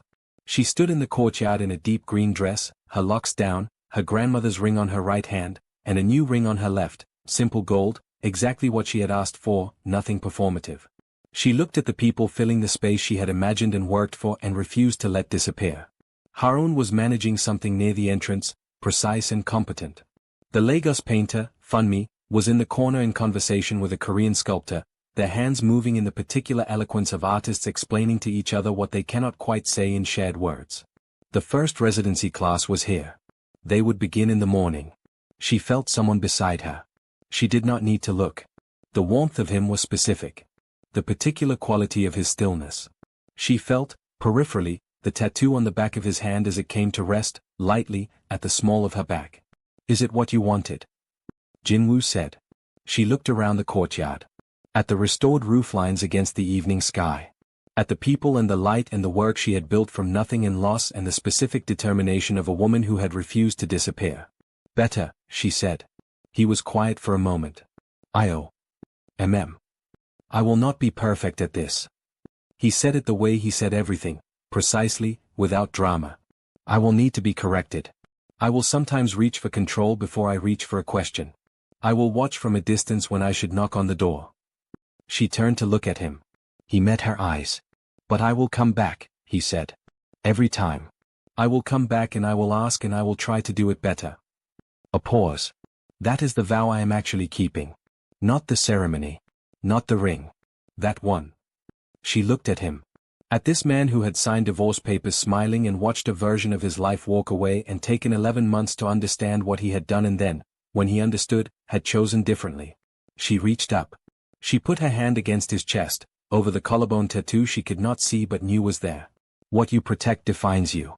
I know, she said. She did. She leaned into him. He put his arm around her, not possessively, not to contain. To hold.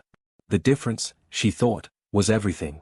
The courtyard filled with sound and warmth, and the hills beyond the restored rooflines darkened toward night, and Io Balogun, who had once stood at a window in Seoul's grey winter feeling herself disappear, stood in the place she had built and the love she had reclaimed and did not disappear at all. She was, at last, exactly herself. And he was beside her. Learning, still. Staying, finally. Home. If it moved you, if you felt Io's strength, Jinwoo's long return, the weight of love that has to be rebuilt and not just reclaimed, please like, share, and subscribe. Stories like this one exist because you choose to listen. The charity event was held in a Mayfair townhouse that had been rented for the evening and dressed to look permanent. That was, Io had decided, the defining aesthetic of London money, the performance of rootedness. Everything hired but nothing admitting it. Flowers that cost a month of someone else's salary arranged to suggest they had always been there. Waitstaff moving with a choreographed ease that made the enormous effort invisible. She had been in London for the weekend with Jinwoo. He was attending the event for reasons she understood were professional. There were 3 people in the room he needed to speak with, and he would speak with them in the particular way he had, casual and precise, leaving each conversation with something and giving nothing obvious in return. She had worn midnight blue. Her locks were up. She had Jinwoo's hand at her back as they entered, and then she did not have it. He had shifted toward a man near the fireplace and she had let him go, because she had learned by then, 18 months into the marriage, that social functions were largely professional operations for Baek Jinwoo, and her role was to be present and composed and available when the professional part ended. She had made her peace with this.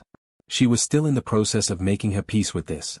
She found a spot near the windows that overlooked the private garden below, and she stood with a glass of sparkling water and watched the room with the calibrated attention she brought to everything, and she thought about the exhibition she was planning to propose to the gallery in Seoul's Itaewon district, not the Sora Collective yet, that was years away, and whether the proposal was strong enough. You're the only person in this room not performing something. She turned. He was tall. Broad-shouldered.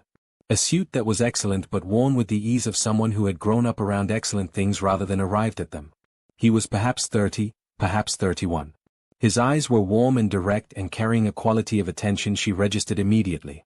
That's a generous reading, she said. I might be performing calmness. He smiled. Wide and genuine. Fair. Deo Adeyemi. Io Balogun. She paused. Well, Io Baek, technically. He glanced briefly at Jinwoo across the room. Recognition moved across his face, not surprise, but the acknowledgement of information being filed. Korean, she said, noting his recognition. My family has done business in Seoul, he said. I know of him. He looked back at her. I didn't know he had a wife. We're 18 months in, she said. Still a reasonably well-kept secret. Is that comfortable? The directness of the question surprised her enough to be honest with it. Some days, she said. He looked at her. Not in any inappropriate way, in the way of someone who had heard something real and was choosing to acknowledge it rather than paper over it with social convention. What do you do? He asked. I work in arts administration. Curatorial direction, mostly. African contemporary work. She paused. Trying to build a bridge between that world and the East Asian art scene. It's slow going. Why East Asia? Because it's where I am, she said. And because the conversation between those two aesthetics is genuinely interesting and almost entirely not happening in institutional spaces. She paused. What do you do? Many things, he said. Most of them legitimate. She almost laughed. Almost. He smiled. That was honest. I noticed, she said. They talked for 40 minutes. About the art world, about Lagos and Seoul and the particular experience of being African in East Asia, about the performance of authenticity in contemporary curatorial spaces, about a painter she admired whose work he happened to own.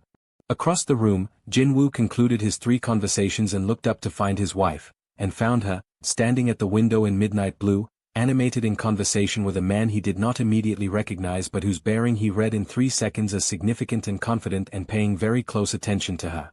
Jin-woo watched for 30 seconds. He noted the quality of Io's posture, not the careful social composure he was familiar with, but something slightly different. Open. Interested. The posture of a woman whose intelligence had found something to engage with genuinely. Something moved in Jin-woo's chest. Not jealousy. Not yet. Something more complicated, a recognition that he could not name and did not try to name, something that registered and was then filed away. He crossed the room. Io. He arrived at her side with the smooth ease of a man reclaiming territory he had never formally declared. His hand found the small of her back. He looked at the other man. Baek Jin-woo, Deo said. Extending his hand. Jin-woo took it. They measured each other in the handshake the way men do when something matters. Deo Adeyemi, Jin-woo said. Recognition immediate. Your father's firm acquired the Nexus shipping contract last year. We did, Deo said pleasantly. Congratulations, Jin-woo said, in the tone that meant I'm aware of everything this implies. Thank you, Deo said, in the tone that meant I know you are. Io stood between them and felt, with the particular sensitivity she had developed in 18 months of watching Jin-woo operate, the atmospheric charge of 2 substantial things in proximity. She said something neutral and professional and moved the conversation onto general territory. Later, in the car back to the hotel, Jin-woo was quiet in the way that was not comfortable quiet. He was interesting, she said, not because she was testing him but because she was. He is his father's son, Jin-woo said. Window facing. Is that a warning? An observation. She looked at his profile in the passing London streetlight. Sharp jaw. Composed expression. The tattoo on his neck just visible at the collar. She wanted, in that moment, to reach across and touch his face and ask him, what are you actually feeling? Not the organized version. The real one. She did not. She looked back at the passing city. She remembered the feeling of 40 minutes of genuine conversation by a window in Mayfair, and the specific quality of being listened to in a way that made her feel intelligent and real, and she put the memory somewhere private and did not take it out again for 3 years. In that first year, it had been extraordinary. She needed to remember that. She needed to remember, because revisionist grief had a tendency to flatten everything into the suffering at the end, that before the distance, before the silence, before the Shin dinner and its long aftermath, there had been something genuinely worth the word love. He had moved her into the penthouse in Gangnam with the care of someone who understood that a woman arriving in a foreign country was not simply acquiring a new address. He had arranged for her to meet Korean women who worked in the arts community. Dinners, introductions, the infrastructure of belonging that she would have had to build herself from nothing without his network. He had learned to cook 2 Nigerian dishes badly and one of them acceptably, and he had presented the acceptable one to her one Sunday evening without announcement, and she had sat across the table from this composed, formidable man watching him wait for her assessment with an expression he would never have shown anyone else. She had said, the pepper is almost right. He had said, describe almost. And she had shown him, and they had stood at the stove together at 9 in the evening, and it was ordinary and warm and entirely, completely real. He had sat through 4 hours of contemporary African cinema with her, films with no subtitles, which she translated partially and incompletely, improvising freely, and he had watched with genuine attention and asked questions afterward that demonstrated he had been paying total attention.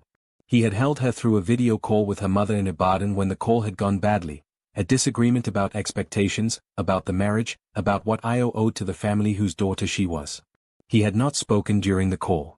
He had simply been present, his arm around her shoulders, solid and specific in there. These were the things that had made her love him. And then the business had expanded. The political negotiations had deepened. The Beck family's position had moved into territory that required more and more of him, not just his time but his attention, his whole capacity for focus redirected toward operations she was not privy to, threats she was not told about. And the penthouse had grown quieter. And the dinners had grown shorter. And she had begun to feel the walls of the life closing around her. Beautiful walls, expensive walls, but walls. She had not stopped loving him. That was the part that made it hardest.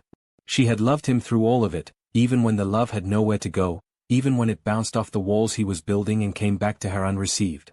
She had loved him at 6 in the morning standing at the kitchen window with bitter tea, and she had loved him at the cold formal dinners where she performed the role of Baek Jin-woo's wife with flawless professionalism, and she had loved him in the silence of a marriage that had forgotten how to speak. She had loved him when she signed her name on the divorce papers in her attorney's office on a Tuesday afternoon, alone, with the careful composure of someone who had decided that loving someone was not sufficient reason to lose yourself entirely. She had loved him when she moved into the Mapo apartment and put her grandmother's ring on her right hand and promised herself that she was building something. She had loved him when he called her, 5 months later, with that opening silence that was its own statement. She had loved him in the gallery when he said, "I was wrong." She had kept loving him through all of it, patient as a tide. This was the thing she had never said out loud, she had never stopped. Not for a single day. But love was not enough. Love required the right conditions to grow in rather than diminish.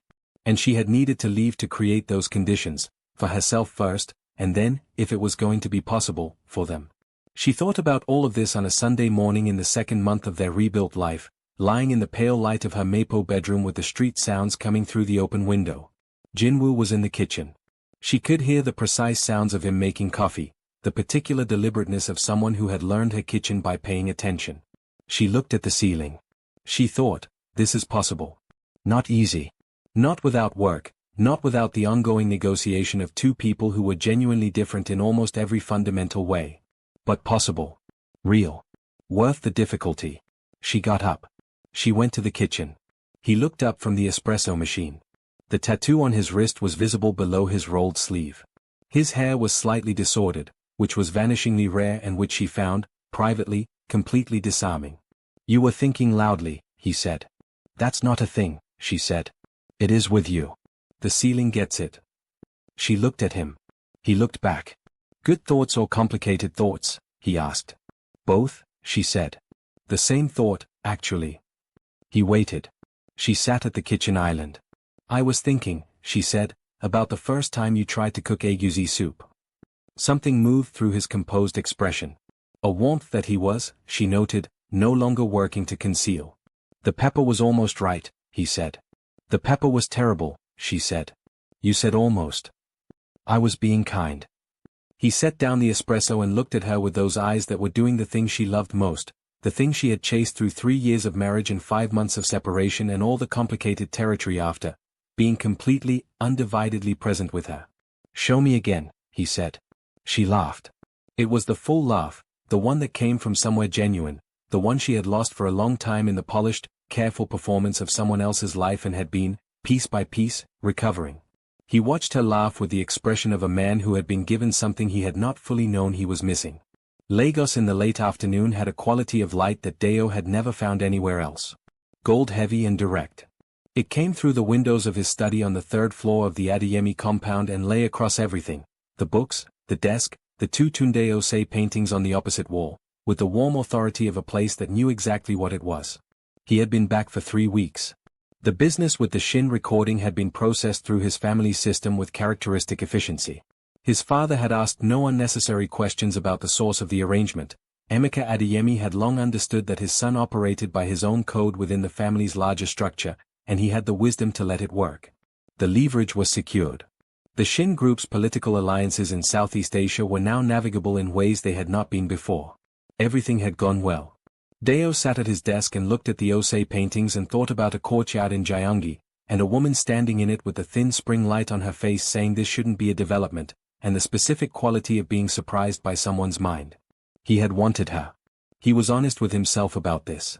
He had wanted her in London 3 years ago and had done nothing because she was married and because wanting was not the same as taking.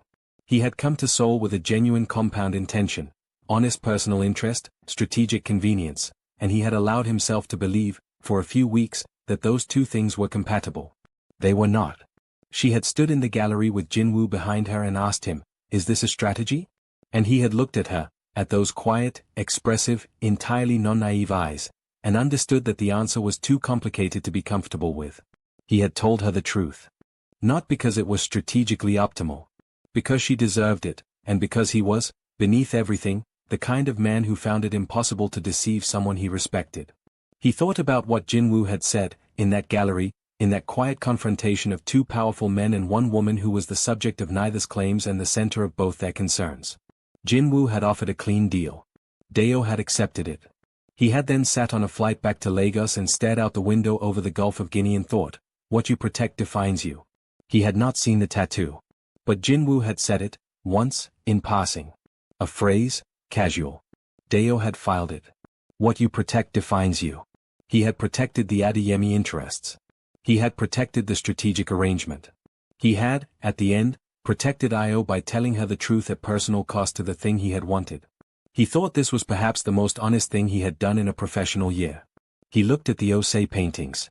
He thought about the residency, the photographs that Haun had sent him when it opened, the courtyard full of people, the restored rooflines against the autumn sky. He picked up his phone. He sent the brief message, "The first exhibition went beautifully. I watched from Lagos. You made something real." He set the phone down. He thought, some things are worth wanting even when you can't have them. The wanting, honestly held, is its own kind of integrity. He turned back to the work on his desk. Lagos light moved across the room. There was a night, between the gallery confrontation and the morning Io accepted him back, when Jinwoo did not sleep. This was not unusual for him. He had always been a light sleeper, the legacy of years spent in environments where being unconscious felt like an unacceptable vulnerability. But this night was different. It was not vigilance keeping him awake. It was something else. Something that had no name in the vocabulary of a man who had organized his entire adult life around the elimination of unnamed feelings. He sat at the window of the penthouse. Not his penthouse now, the building itself. The apartment on the 41st floor that he kept for the nights when work ran too late for the drive to his Hannam house. He sat at the window with the city below and a glass of water he had not drunk and the report from Taisik open on the table behind him that he had already read twice and did not need to read again. He thought about Io standing in the gallery telling him about Sarah Kim. He thought about the 3 weeks she had spent figuring out how to protect him without being able to tell him she was doing it. The care of that. The specific selfless intelligence of it. She had maneuvered in the dark on his behalf and told him nothing because telling him would have endangered the friend and would have pulled him into a situation she was trying to keep him out of. She had protected him. And he had watched her come home from that dinner. He had not been there, had heard about her presence through a source whose account was a fragment, a sliver, a misread piece of context, and he had decided. He had decided she had betrayed him. He had not asked. He thought about this with the particular quality of attention he brought to problems that needed to be understood fully. He did not flinch from it. He did not minimize it.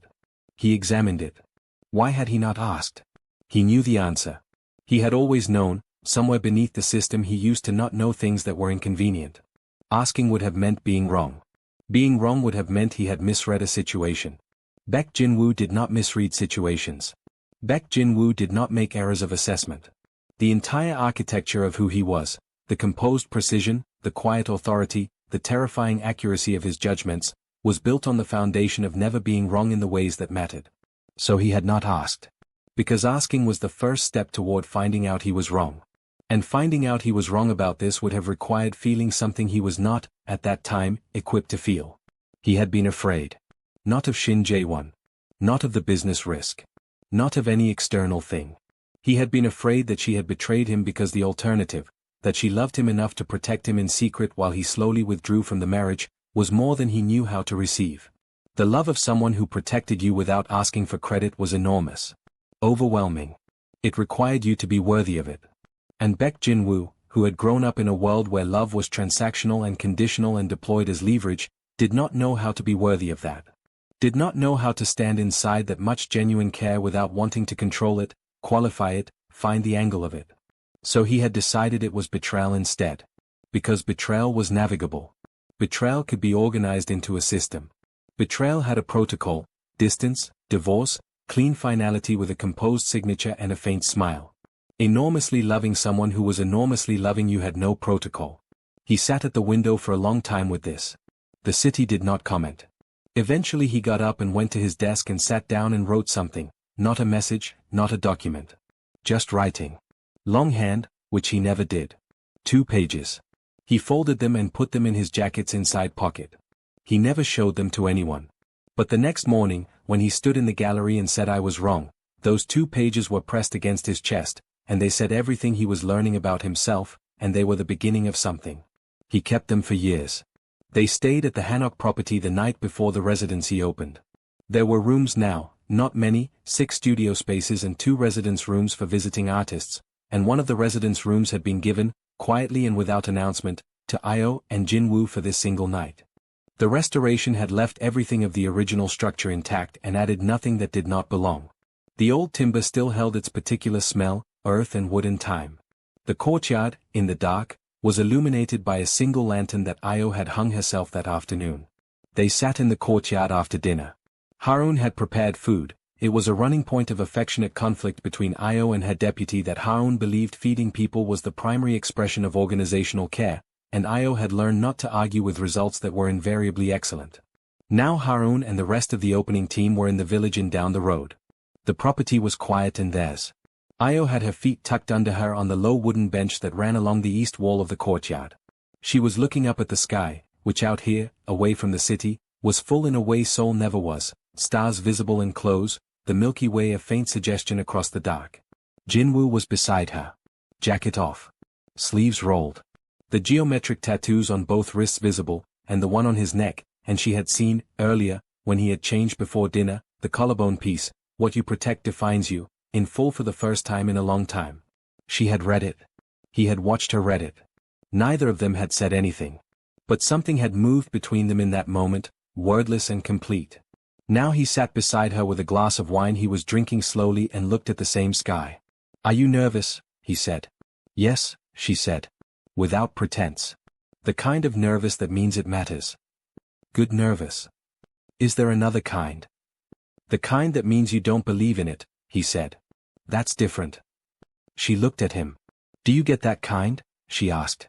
He considered. Rarely. But yes. When? A pause. When I thought I had lost you permanently, he said. That wasn't good nervous. That was something else. She held his gaze. What did it feel like? She asked. Carefully. She was still learning this, the possibility of asking him for interiority and having him offer it rather than organize it into something less vulnerable. He thought. Like a building whose foundation had been removed, he said. Everything still standing. But wrong. Like at any moment it could, he stopped. It was very quiet in a way I didn't like. She looked at him for a long moment. She reached out and took his hand. The serpent and compass rose tattoo was warm beneath her fingers. I didn't like it either, she said. My version. He looked at their joined hands. What was your version? He asked. She thought. Like trying to find a frequency, she said. A radio station that used to come in clearly. And it's still there, you can almost hear it, but there's static. And no matter how you adjust the dial, you can't quite, she paused. I kept reaching for you and you kept being almost there. He was very still. I should have been fully there, he said. Yes, she said. But you're learning. I'm learning, he agreed. The courtyard was quiet around them. The lantern threw warm light against the old timber walls. Above the rooflines, the stars were doing what stars do, present and ancient and indifferent to the smallness of human things while also, somehow, making those small things feel necessary. Tell me something you've never told me, she said. He was quiet for a moment. When I was 25, he said, before the business reached its current scale, I spent 3 months in a situation that required me to be completely alone. No staff. No family communication. A house in the mountains in Gangwon-do. It was a security requirement. He paused. I had never been alone before. Not truly. There had always been structure, protocol, system. She listened. For the first month I worked constantly, he said. Then I ran out of work to do. And I didn't know what I was without the work. I didn't know who was there. He paused. That frightened me more than anything that had happened before it. What did you do? She asked quietly. I started walking, he said. In the mountains. Every morning. 4 hours. I thought at first I was just moving. But I was listening. To what was there without the system. A long pause. I found out I was curious. That was the first thing. I was interested in things I had never given myself time to be interested in. The specific way a particular valley held fog in the morning. The architecture of old temples. The way certain kinds of silence felt different from each other. She was watching his face. He was looking at the courtyard. I found out I was lonely, he said. Not because I was alone. I had been functionally alone in rooms full of people for years. But for the first time, I was honest about what I wanted in the space the loneliness had been filling. What did you want? She asked. He turned to look at her. Someone to walk with, he said. Simply. That was all. Someone whose presence I could trust enough to be quiet with. She held his gaze. I want to be that, she said. I've always wanted that. But I need to be myself while I'm doing it. I know, he said. I understand that now. Not perfectly, she said. Not perfectly, he agreed. But I understand it. She leaned her head against his shoulder. He put his arm around her. The courtyard was quiet. The lantern burned. Above the old rooflines, the stars continued their long, patient work of being present. She woke early. The room was simple, old wood and paper screens and a window that faced east, so the light came first as a gradual suggestion and then as something full and committed. She lay for a moment in the particular quiet of a place that was genuinely quiet, not city quiet, which was the absence of specific sounds while others remained, but the deep quiet of hills and trees and morning. She turned her head. Jinwoo was awake. He was on his back, looking at the ceiling. He always woke before her.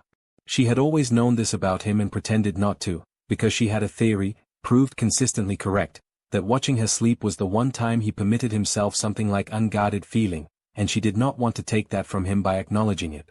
The opening is today, she said. It is, he said. Are you prepared for what I'm going to be like today? He turned his head to look at her. Describe.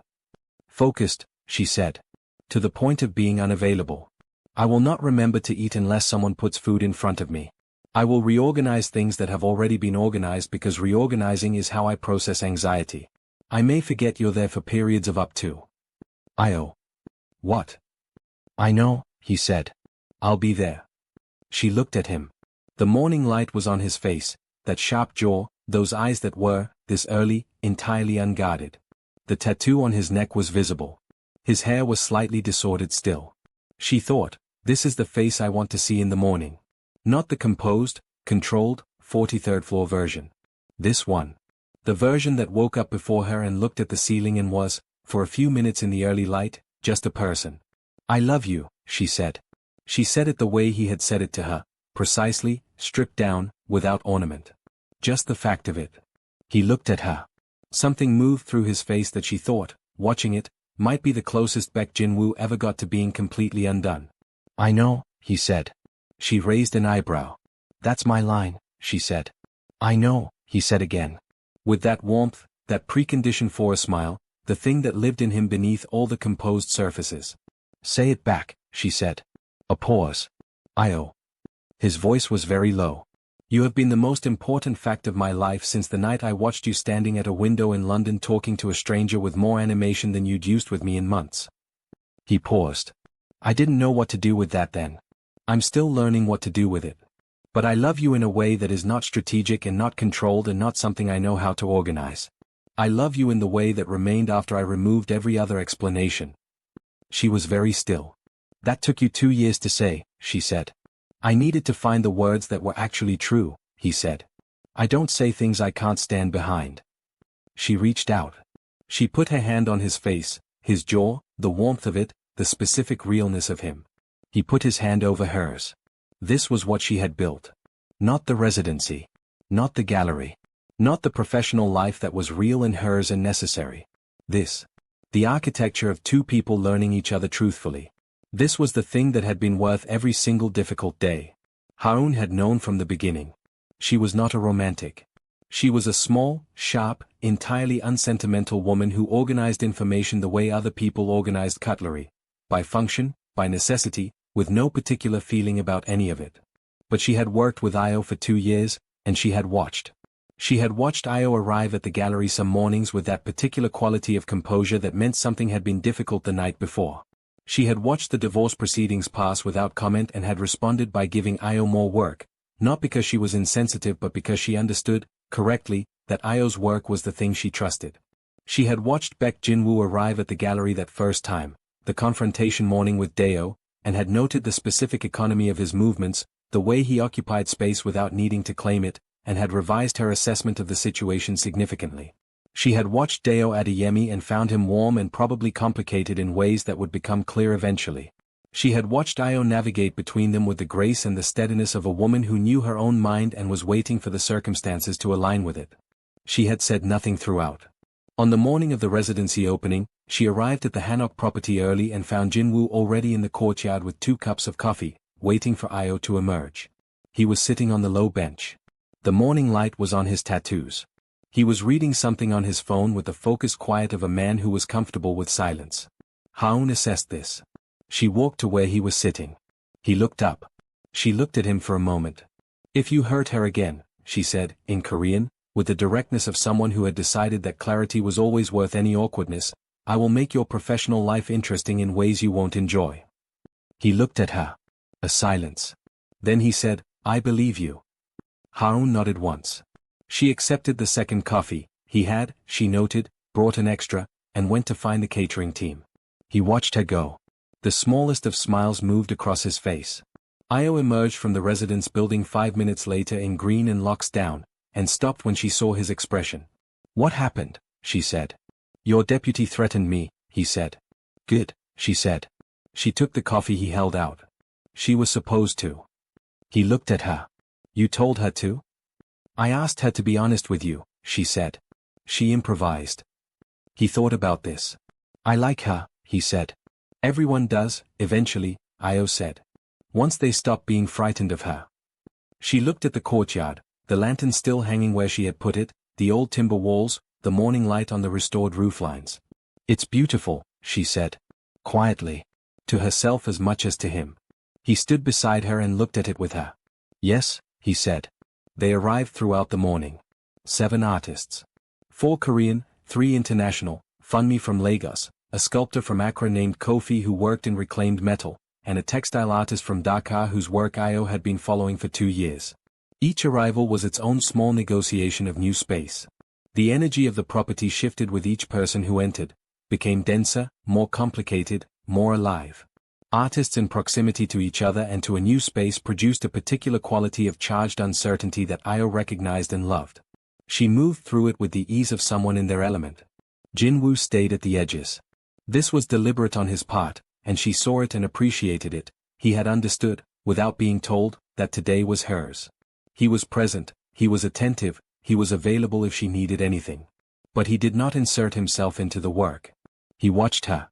He watched her move through the residency space with that particular warmth and precision that was uniquely hers, knowing every artist's name, every work they had described in their applications, asking questions that demonstrated she had paid close attention. He watched the space respond to her. The way rooms became more themselves when she was present in them. He had watched her like this for years in various configurations, at galas, at dinners, at the gallery, and had always registered it and never, until now, fully allowed himself to feel what it meant. She was extraordinary. Not in the way of trophy wives and decorative spouses. In the specific, particular way of someone with genuine capacity moving through the world with full application of that capacity. In the way of someone who had something real to give and had found a place where it could be given. He had spent 3 years calling that decoration. He understood, watching her in the courtyard of a restored Hanok that she had conceived and argued for and built, that he had been a fool of the most specific kind, a man too proud to be outshone by the person he loved, who had confused her shine with a threat to his own. He had never been outshone. He had been illuminated. There was a difference. He leaned against the courtyard wall in the autumn morning and watched Io Balogun, who was, in all the ways that mattered, his wife, move through her life like someone who had finally been given the room to become exactly what she had always been. He thought, I will spend whatever years remain in me making sure she never has less room than this. Not as a promise to her. She did not need his promises in that form. As a fact about himself. About what he chose. About what you protect defines you meant when applied to the right things. The gallery opening in Lagos was the largest event Sora Arts Collective had ever hosted outside of Korea. Ayo had planned it for 8 months. The partnership, between Sora, the residency in Gyeonggi, and a Lagos gallery space that Dayo's foundation had backed, had been in quiet development for a year and a half. It was not a dramatic announcement. It was the slow, careful building of a bridge by people who had learned, from various kinds of difficulty, that things worth lasting needed proper foundations. The opening was attended by artists from 12 countries. By collectors. By critics. By people who moved in the particular world where art and money and culture negotiated their ongoing relationship. Ayo stood at the entrance of the gallery as guests arrived. She wore gold. Her locks were down. Her grandmother's ring was on her right hand and the simple gold band was on her left. Harun was nearby, managing everything with her characteristic terrifying efficiency. Funmi's work, the Lagos painter whose career Ayo had followed since the Gyeonggi residency, was featured prominently. She was present and incandescent and accepting compliments with the grace of someone who had waited a long time for the right room. Kofi's sculpture occupied the entrance hall. The textile work from Dhaka ran along the east wall. It was, Ayo thought, exactly what she had imagined when she had stood in an art gallery in Seoul 3 years ago and thought, this conversation is not happening in institutional spaces yet. It was happening now. She felt Jinwoo's hand at the small of her back. Specific and warm. The particular touch of someone who had learned the difference between claiming and accompanying. She leaned back into it, slightly. He came to stand beside her. He looked at the gallery. At the art. At the people moving through the space that her work had made possible. Well, she said. He looked at her. I told Dayo Adeyemi once, he said, that you were no longer my concern. She raised an eyebrow. He was standing in my office, Jinwoo continued, the day I signed the divorce papers. And I said it because I needed to believe it was true. He paused. It was the most incorrect thing I have ever said. She looked at him. You've said some incorrect things, she said. The most incorrect, he said. Definitively. She looked at his face, sharp jaw, cool eyes that were not cool, the geometric tattoos, the composed expression that was, in this light, in this place, absolutely transparent to her. You're my concern, he said. You have been every day of my adult life that I have known you, including the days I spent enormous energy pretending otherwise. He paused. You are the most important thing in my life. The gallery, the residency, this, he looked at the room, this is who you are. And who you are is what I love. All of it. Without condition. She looked at him. That was very long for you, she said. I practiced, he said. She laughed. The full laugh. The one from somewhere genuine, the one she had lost and found and was now in full possession of. He watched it. He had watched that laugh in London at a charity event when she was talking to a stranger, and he had felt something he didn't name, and he had spent years not naming it, and now he was standing in Lagos in a gallery that she had built and he was watching her laugh and he was naming it clearly and completely and without reservation. This is what I am for. Not the business. Not the power. Not the composed, formidable architecture of Baek Jinwoo's reputation. This. The laugh and the work and the grandmother's ring and the small kitchen in Mapo and the Sunday morning markets and the courtyard lantern and all the quiet ordinary extraordinary days of a life shared with full honesty. This. He put his arm around her. She leaned into him. The gallery moved around them, warm, full, alive with the particular energy of art finding its audience. Across the room, Dayo Adeyemi arrived with a woman on his arm who was laughing at something he had said, and he looked up and caught Ayo's eye across the space and gave a brief, genuine smile. She returned it. Jinwoo noted the exchange. He said nothing. He was learning. He held her a little closer. She let him. Outside, Lagos was loud and golden and entirely itself, a city that did not apologize for its own aliveness. The traffic, the vendors, the ocean not far enough away to be inaudible, the music from somewhere, always music. The world going about its enormous and indifferent work of being alive. And inside, in a room full of art and conversation and the bridge that one woman had built between worlds that had not previously been talking to each other, Ayo Balogun stood in the life she had chosen and the love she had reclaimed and was, fully, completely, irrevocably, present. Not performing. Not enduring. Not waiting. Present. Home. Herself. To everyone who stayed through every scene, every silence, every reckoning, thank you. Ayo's journey was never just about love. It was about the right to remain yourself inside love. About the cost of being seen and the cost of not being asked. About the difference between someone who loves you and someone who is learning to love you the right way.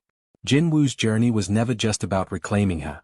It was about dismantling the certainty that had protected him from feeling anything too large, and learning to stand inside something enormous without needing to control it. If this story reached you, if something in it felt true, please like, share, and subscribe. We'll see you in the next one.